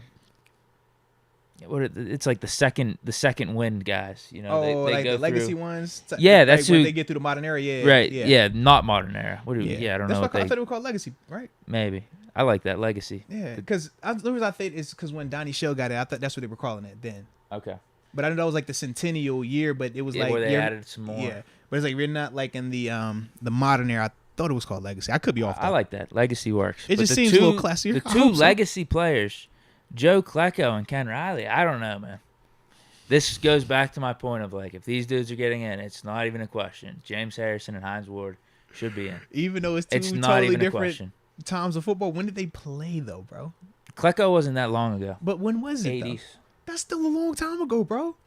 We talk about how the game has changed from when Hines has played to where it is now, man. Dude, listen. I think he's got like 2 Pro Bowls or something. 3 the Pro Bowls. 80s, No, he's bro. got 4. It's the I don't want to disrespect him too much. No, but the Riley dude, all right, he's got 4 Pro Bowls, 2 All-Pros. That's it. He had one season where he had 20 sacks, Bro, which is a hell of a season. It but is the 80s. Were you watching 78 sacks for his career? Were you Come on, watching man. the games like that in the 80s to even have context? That's all I'm saying. I don't speak on them dudes like that because I can't I didn't watch the game. I didn't know all about I'm that, saying, man. if he's getting in, James Harrison got to get in. I just think context matters. That's all. This dude has no Super Bowls. Harrison's got more Pro Bowls, more All Pros. He's got a depoy. Yeah. So, like, here's my point. If they're going to eventually do the legacy thing for Harrison and Ward, because if these guys are getting in on the legacy, why wouldn't Harrison or Ward just get them in? Let's get them in before the legacy stuff. No, because that's why it has to be a legacy, because of how you were looking at Joe and making all these, like, remarks about his career, and he played in the 80s. That's why it's got to be a legacy thing. So that way when Hines is in, it's going to be a Deke version of you 30 years from now. They be like, bro, who is this Hines I dude? think Why Hines he already getting has the in? case to get in the Da-da-da-da. modern, though. With the Super Bowl MVP. He's got the, what is it, like 1,000 receptions first. He's got like all the milestones. It sounds, I'm Different style receiver too, blocking. I hope he Ask gets the it. Ravens. Ask like Brian Billick. He was talking up Big Ben I and hope Hines he Ward gets throughout it. this weekend. I hope he gets it. Like, those guys should be in. Like I I hope feel like one day he gets in, man. I feel like if Rondé Barber got in, like even at that, I think Hines and Harrison have a case. Rondé Barber was good, but he's good. He had the longevity in his favor, I'd say. But no, all those guys, I would, instant glance, right? Rondé Barber, Yeah. Revis, Joe Thomas, Zach Thomas, Marcus Ware. Yeah, they're Hall of Famers. Yeah. Like, I don't have a problem with that. I just feel like we should start getting our guys in. Nope, I got a problem with it. I went Devin Hester in. So, yep, and I would have took out Rondé or Zach Thomas. I'm just who going are to throw it out the there, period. finalists? I said it. That's how I felt about it. I wanted Devin Hester to get in that thing. And if how I feel. If I'm going to say somebody got to get in, somebody got to come out, Rondé or Zach Thomas, whichever one you want to take out, they coming out. Joe Thomas, he had to get in for selfish reasons because my first career solo sack was on him. So he had to get in. So I was big supporter of him being in the Hall of Fame. I'm checking off my Hall of Fame checklist, Deke. Just know that, all right? Just know. I'm feeling great about it right now. Revis, he had to get in his Revis Island. We know that. All right? DeMarcus. I love DeMarcus. Look, he was a Cowboys fan. Y'all know how I felt back then. I was trying, it's DeMarcus. So it's like, I get it. But the other two, Hester got to be in, man. Bro. And then Ken Riley, the other legacy guy, Yeah. one All-Pro. Either way. Nothing else. When did he play, though? Nothing else. His picture is in black and white, Deke. His 69 to 83. Deke, what are we talking about, bro? One All-Pro, though. Come on. Did you know the climate One of the All-Pro. game? Did you know how we talk about the Pro Bowl now? Do we know what the climate was of the Pro Bowl back then? In the 60s, 70s, or the 80s, man? That's what I'm saying, bro. Like, it wasn't even free agency back then. It was a totally different game, man. I feel Every very day. confident in saying if he's getting in, I do think Harrison or Hines should get in, though. As a legacy, sure. I think in general. But again, Yeah. if you're already letting these dudes in legacy-wise, Klecko, But Riley, you're saying they're already letting them in. They didn't already get let them Hines in. and Harrison in You right said now. you said they Just already get 'em in. let them in. When did they last play? In the 80s. How many years is that, man? I guess I'm getting old because I Yeah. see the 80s as like 20 years ago right now. Bro, it's 2023. At this point. You're looking at 40 years, bro. Like, I'm not joking. yeah, that's what I'm trying. I'm like, I don't guess I'm think you getting really old. come here when you like, bro. I'm like, bro, you realize how long of a wait that is? Think about how long Donnie Shell was waiting, man. That's long waits, bro. Long waits. Alan Faneca, long wait. It wasn't too bad for him. It was He got still in long with the enough. modern guys at least. Yeah, but it was still long enough. Yeah, when did he retire? What? Yeah, like he had some years. He had to Was wait. it 10?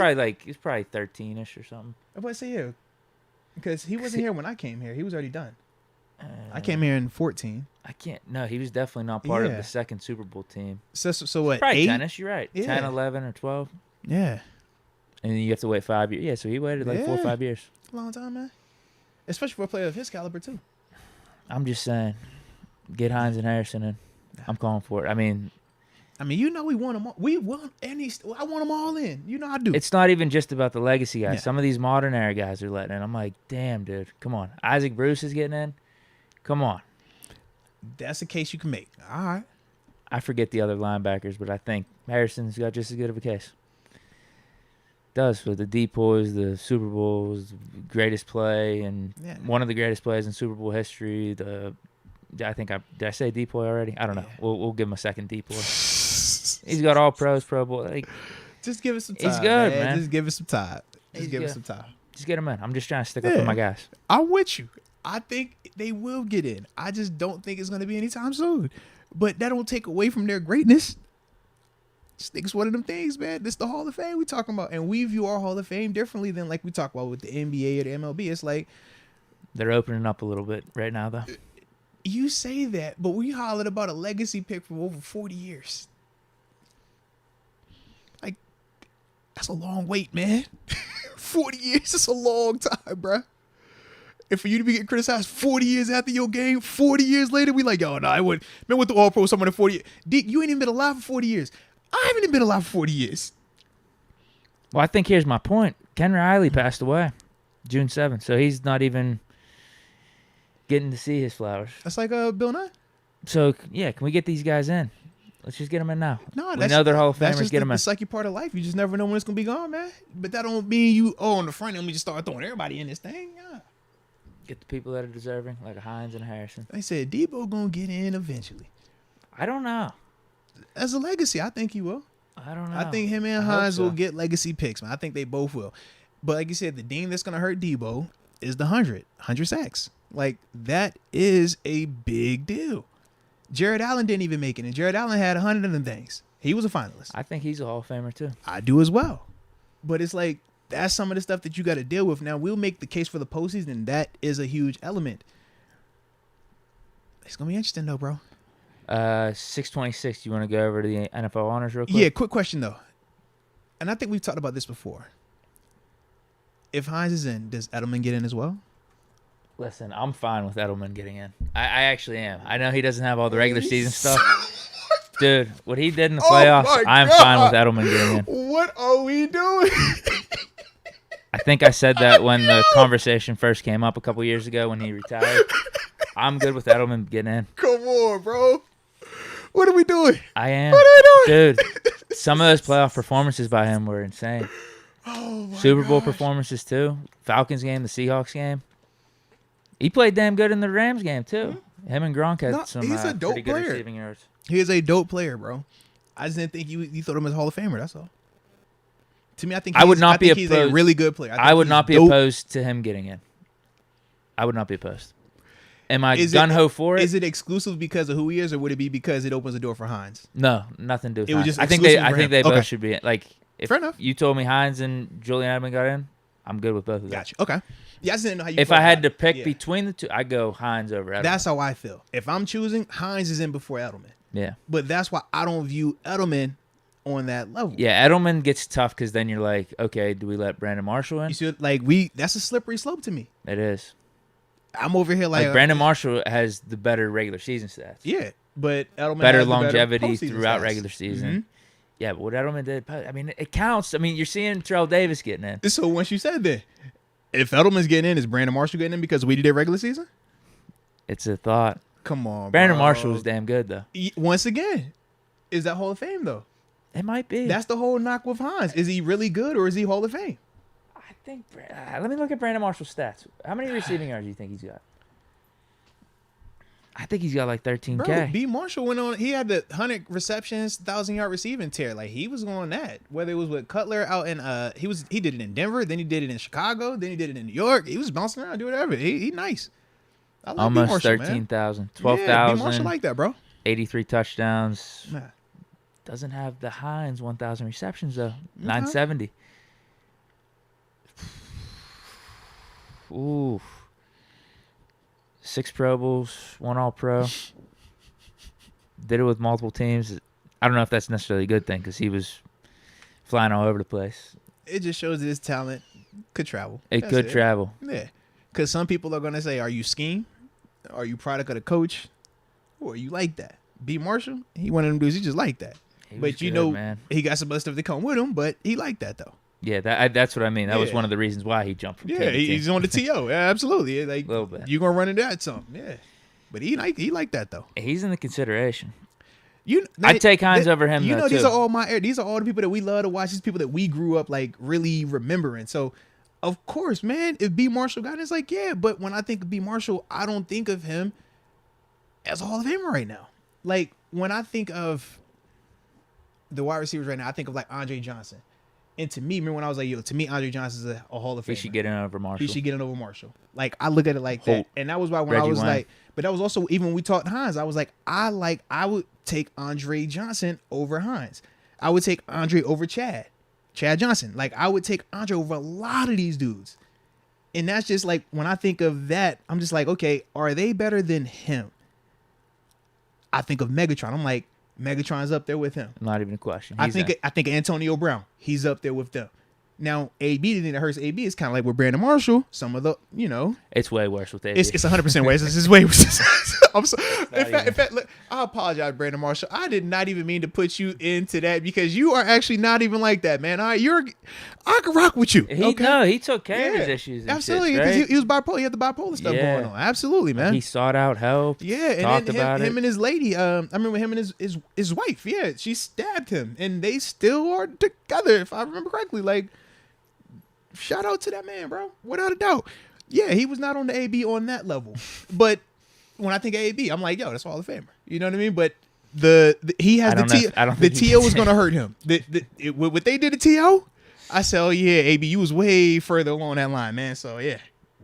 Yeah. Does AB just get in? I don't know. The talent is yes. It's not even a question. But everything else, and because it keeps going. Oh, also, I don't know if you saw this, but him and his lady, they back together now, bro. Okay. Yeah. Shout out to the love, man. Good for him. Shout out to the love. But maybe that could help with the PR. You start doing a whole bunch of like, hey, remember that all the negative, we back, everything's good, and then he started just, he's make some donations, do some public charities. You know what I mean? I think he can get it back. He get a chance. How many more years he got? No, this is year 5. No, he retired after me. Never mind. So he got time still. Yeah, he got time to clean it up still. Wow. So you're saying AB and Big Ben technically retired at the same time? Technically, they did. That's not happening. Technically, they did. That's not happening. So he still has a couple of years to, clean up a little bit, man. Put a little deep cleanse in that thing. They are not doing AB and Big Ben at the same time. Go ahead, clean that thing up, AB. You don't call yourself Big Chest or him or anything else for the next couple of years. You go on the PR tour. You're donating. You're at every charity function. You're hosting all type of football camps. Okay, AB, that's what you're doing. Okay, you're doing free press, nothing paid, everything free. You're trying to just build your PR back up. Then you got to have something where you put a post out there, something where it's like you bridge the gap, you and 7. Maybe you post the old picture and you be like, man, the good times. There's no way it's happening. There's no way. I'm trying to tell you. Especially with the TO thing. I'm trying to tell you how it's gonna work. But he has to, if he commits now, he could do it. He has to commit now though, because it's gonna take. Would years. You want to see that? I don't know if I'd want to see that. I'm toxic. I would. I'd want to see. I want to see Big Ben and Pouncey get. I want to see. Bring the band, man. Put them all in together, man. Bring the whole gang back. Let's do it. I don't want to see that. I want to see it all together because I'm just like, yo, how crazy can it be for all time? Say, can we get another crazy for all time? If you know, you know. If you ever been around, I just. Are they presenting each other? I hope they are. I hope AB is presenting Pouncey and Pouncey is presenting Ben and Ben. I hope it's like. I hope so. Let AB and Ben present each other. The Wi-Fi lit. Let's go.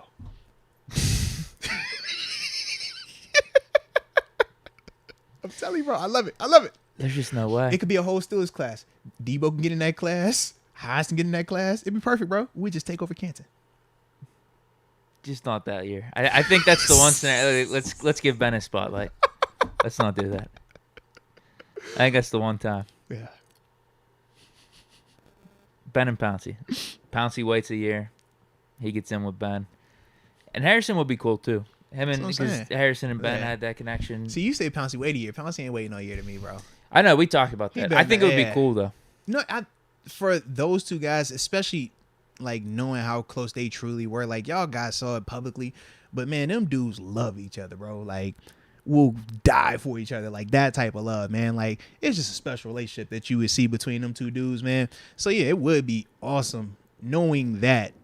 For them two to share that moment, man, without a doubt. 6:34. What do you want to do? Finish with the super chats? I think we good, right? Yeah. We just had the NFL honors, but if you wanted to wait on that, yeah, we'll do NFL honors on one day. We'll be all right. Or just, I'll be honest, I just thought it was chalk. I'm not surprised by any of the picks. Okay, cool. You know what? Let's briefly talk on that because I am with you as well, man. I was not surprised by any of it. I'm with you. MVP, Rookie of the Year, Garrett Wilson. Offensive Player of the Year, Justin Jefferson. Yep. Depot, Dagon, Nick Bosa. Yep. The controversy that people tried to make was, Kenneth Walker had more first place votes than Garrett Wilson. But Garrett Wilson had more second and third place votes and more total votes and more total points. So that ain't even a controversy to me, The controversy was Purdy was voted over Pickett. That was my big controversy. But Pickett got some votes. Didn't he finish like 5th or 6th? I thought he got did. some rec. You know, but yeah, they definitely did. I did see the party action. Hey, shout out. It was a coach that got some votes too for Coach of the Year. I don't know if you saw that. McDermott got second, right? Yeah, he got some votes, man. Dable got first. Yeah. McDermott. Who else was in the mix? Sirianni. Mm-hmm. Shanahan, I think, too. I was like, okay, all right, okay.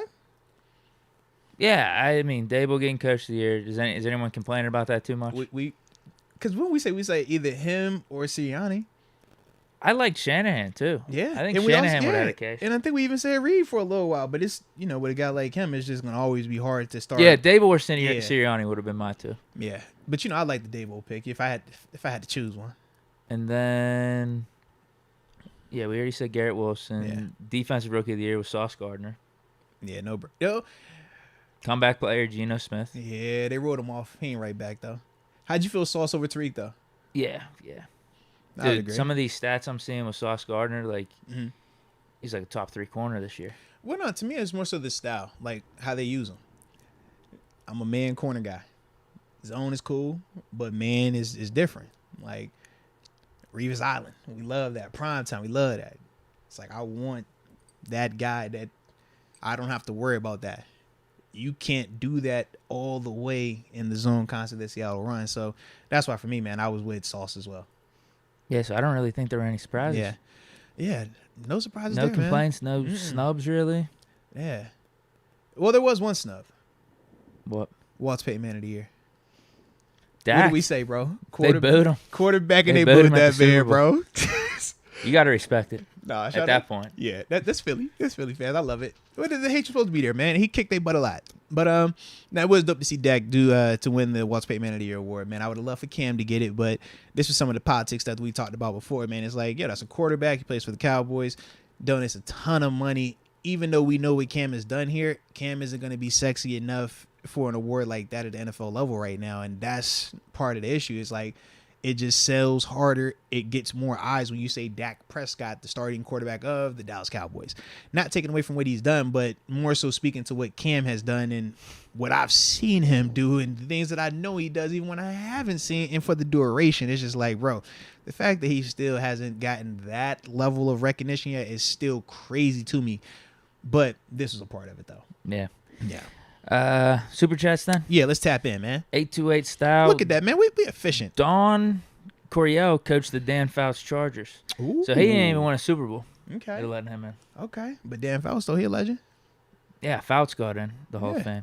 He's a good quarterback. Mm-hmm. Again, didn't win a Super Bowl. Eli Manning. I would take Eli Manning over Fouts for doing quarterback rankings for the Hall of Fame. I wasn't watching Dan Fouts to that level when I was, when he was in his run. Were you? I just know he didn't win a Super Bowl. I was gonna say, maybe your research skills way better than mine. I was gonna say I haven't watched as much Dan talented. Fouts as I've watched. From what I know, he was of all these talented. other guys, He could man. sling it out. He was like Yeah. like a West Coast Dan Marino for the time in a way. Like he had a ton of yards. I think he played in the 80s, so he Yeah. was getting over like 4,000 yards and stuff, leading the league in In the passing. 80s, yeah. Yeah, give him those props. Give him those Mhm. props. But I'm just saying, if he's in, I think Eli Manning should be in. Who said Eli's gonna get in though? I think so. Yeah. I think so. You're Eli Manning in guy? Yeah, but I told you, mine is more so the No, just political not version first of bout. it. Just on first bout. He can get in whenever. No, mine's just more so he's gonna get in because the politics of it. You won 2 Super Bowls and you beat the greatest quarterback of all time, and you're a Manning. It's that simple. Like, he's gonna get in. Are you good with it getting in? It's a quarterback, and I know how people love quarterbacks. That's that. Like, that's literally how I look at it. To me, though, not to be rude to Hines, Eli Manning is the Hines Ward of quarterbacks to me, man. I'm like, you got great postseason runs. Would I take you with the game on, or the one game on the line, life or death situation? Nah, I'm not doing that. I got a list of other quarterbacks I'm taking Eli's before gotta be up Eli. there. I got a list of other quarterbacks I'm taking before Eli. I got a list of other receivers I'm taking before Hines. That's just how I look at it. But for Eli, his last name is Manning, and he beat Tom Brady twice in the Super Bowl. That's going to get him in. It is. It is. If Hines' last name was Manning and he beat Tom Brady in the Super Bowl, he'd be in. But unfortunately, his last name is Ward. That's just the negative part about it, man. But Eli Eli's gonna get in. Hines in. I don't personally look at Eli and say, "Oh yeah, that's definitely a surefire Hall of Famer." Nah, but I do think the circumstances surrounding him will get him in. Fish momentum. V-Day plans. Eating ice cream and watching I Love Lucy reruns. Shout out to I Love Lucy, man. Let's go. Let's go. Man, speaking of eating ice cream, bro, we planning to hit up New York City, bro. What's that have to do with ice cream? It's like an ice cream museum there. Oh. Yeah. I ain't know if you heard of it. Did you ever hit up Penn State for ice cream? No. I heard it was pretty good. No, Serious? actually, I've had it there before. What It's am I fire? saying? Yeah, overrated. I mean, Overrated? Oh, man. it's ice cream. When he said ice cream, it just made me think, I'm like, dang, bro, we supposed to be going to New York, bro, because, yeah, it's the ice cream museum there. And Okay. I'm really digging ice cream, bro. I've been eating like a lot of ice cream. Like, I got to work out, bro. I'm messing around and go backwards. Munchies. 828 style. If Why Terrell you gotta say Davis, it like that, bro? I mean, that's got to be it. It's got to be the reasoning. You know what it is. Ice cream tastes good, but You know what it is. I can't help it, D. I'm in the crib like, hey, babe, I'll be right back. I'll get this ice cream, bro. Ben and Jerry's, cookie dough. Everything. Ben and Jerry's, duh. What's the other one we got? Kleindyke bars. You know, what would you do? Ooh, for a Kleindyke bar. Yeah, I'm all. This is like that. The Nutty Buddies. Come on, man. It The happens. chocolate eclair. Oh my God. Come on, bro. It's bad, bro. It's bad. 828 style. Terrell Davis. If Terrell Davis is in the Hall of Fame, Hines should be in. Agreed. Y'all don't really like Terrell Davis, No, huh, no, man? I do. So Terrell ain't ever ball out in the regular No, season? it's just like We talk about the we're length of talking it. like 3-4 years with him, and they got him in. Hines did it over how many years? Double-digit years. Does have the 2 Super Bowls as well. Got a Super Bowl MVP. 1,000 reception. Like he's got all of it. He's got all of it to get in. I get it. Y'all don't like that short length of time. No, I'm fine with it. I'm fine with Terrell I'm about Davis to getting say, in. I'm It's just if he's like, getting bro, in, it's like TV Harrison's was- got the case too, and so does Ward. cool. I'm completely fine with Terrell Davis Yeah. getting in. He's an icon. That's my thing. I'm like, the way I looked at Terrell Davis, I don't know. Maybe it's because I wasn't a Steelers fan at that time frame. I was just like, yo, I never remember like thinking of Hines like how I thought of Terrell Davis during that time frame. Like Terrell with Elk, bro, it was like, yo, that's crazy over there. But like in Pittsburgh, I never looked at Hines and was like, yo, man, that dude, him? It was almost like he gonna knock your head off. But I never thought of him in that vein of like, yo, this is just an elite tier. You ain't got no answer for this guy. That could be because, like I said, I wasn't a fan of the Steelers growing up, though. But that's why, like, when y'all say, like, Terrell, I'm like, yo, I hear it, but I'm just like, dang, maybe I'm off. Maybe I look at Terrell Davis differently because, like, that's when I was growing up. I was really rocking with that. I'm with you. Better Yeah. peak, but there are multiple reasons as to why people get in to the me, Hall of Fame. Hines, he will get in. I think he will. I just think it's going to take time. It's going to take time. I'm hoping that he's alive to see it, though. That's the one thing. I hope all of us are here to see it because Yeah. he does deserve to receive that recognition because he did, like, and it's the thing, too, when we're having to talk about him as a Hall of Famer, it's like, it come off as like, you don't think he's dope. It's like, no, he's still a heck of a player, but it's the Hall of Fame. It's like, you got to split all them little things and we comparing and crunching. Oh, this guy's great, but he's not greater than this guy. This guy was great, but he's great, you know? Yeah. Tyler from the 334. Deke, I DM'd you on IG for the league invite. Don't duck me. All right. Oh, all right. He Don't was the duck one that smoke, Deke. Don't duck reached that smoke. out last podcast. Am I wrong? I think that was him. Yes, It has to ask be. for a spot. Yep. Okay. Yeah, I told him. Mike Hood, late to the party, but shout out to all. We'll watch the replay. Let's get it. Shout out to you, Mike Hood. Last one. Let's go, UW. Don't know if it got brought up or not, but what's your thoughts on the reports Clem left because of Canada?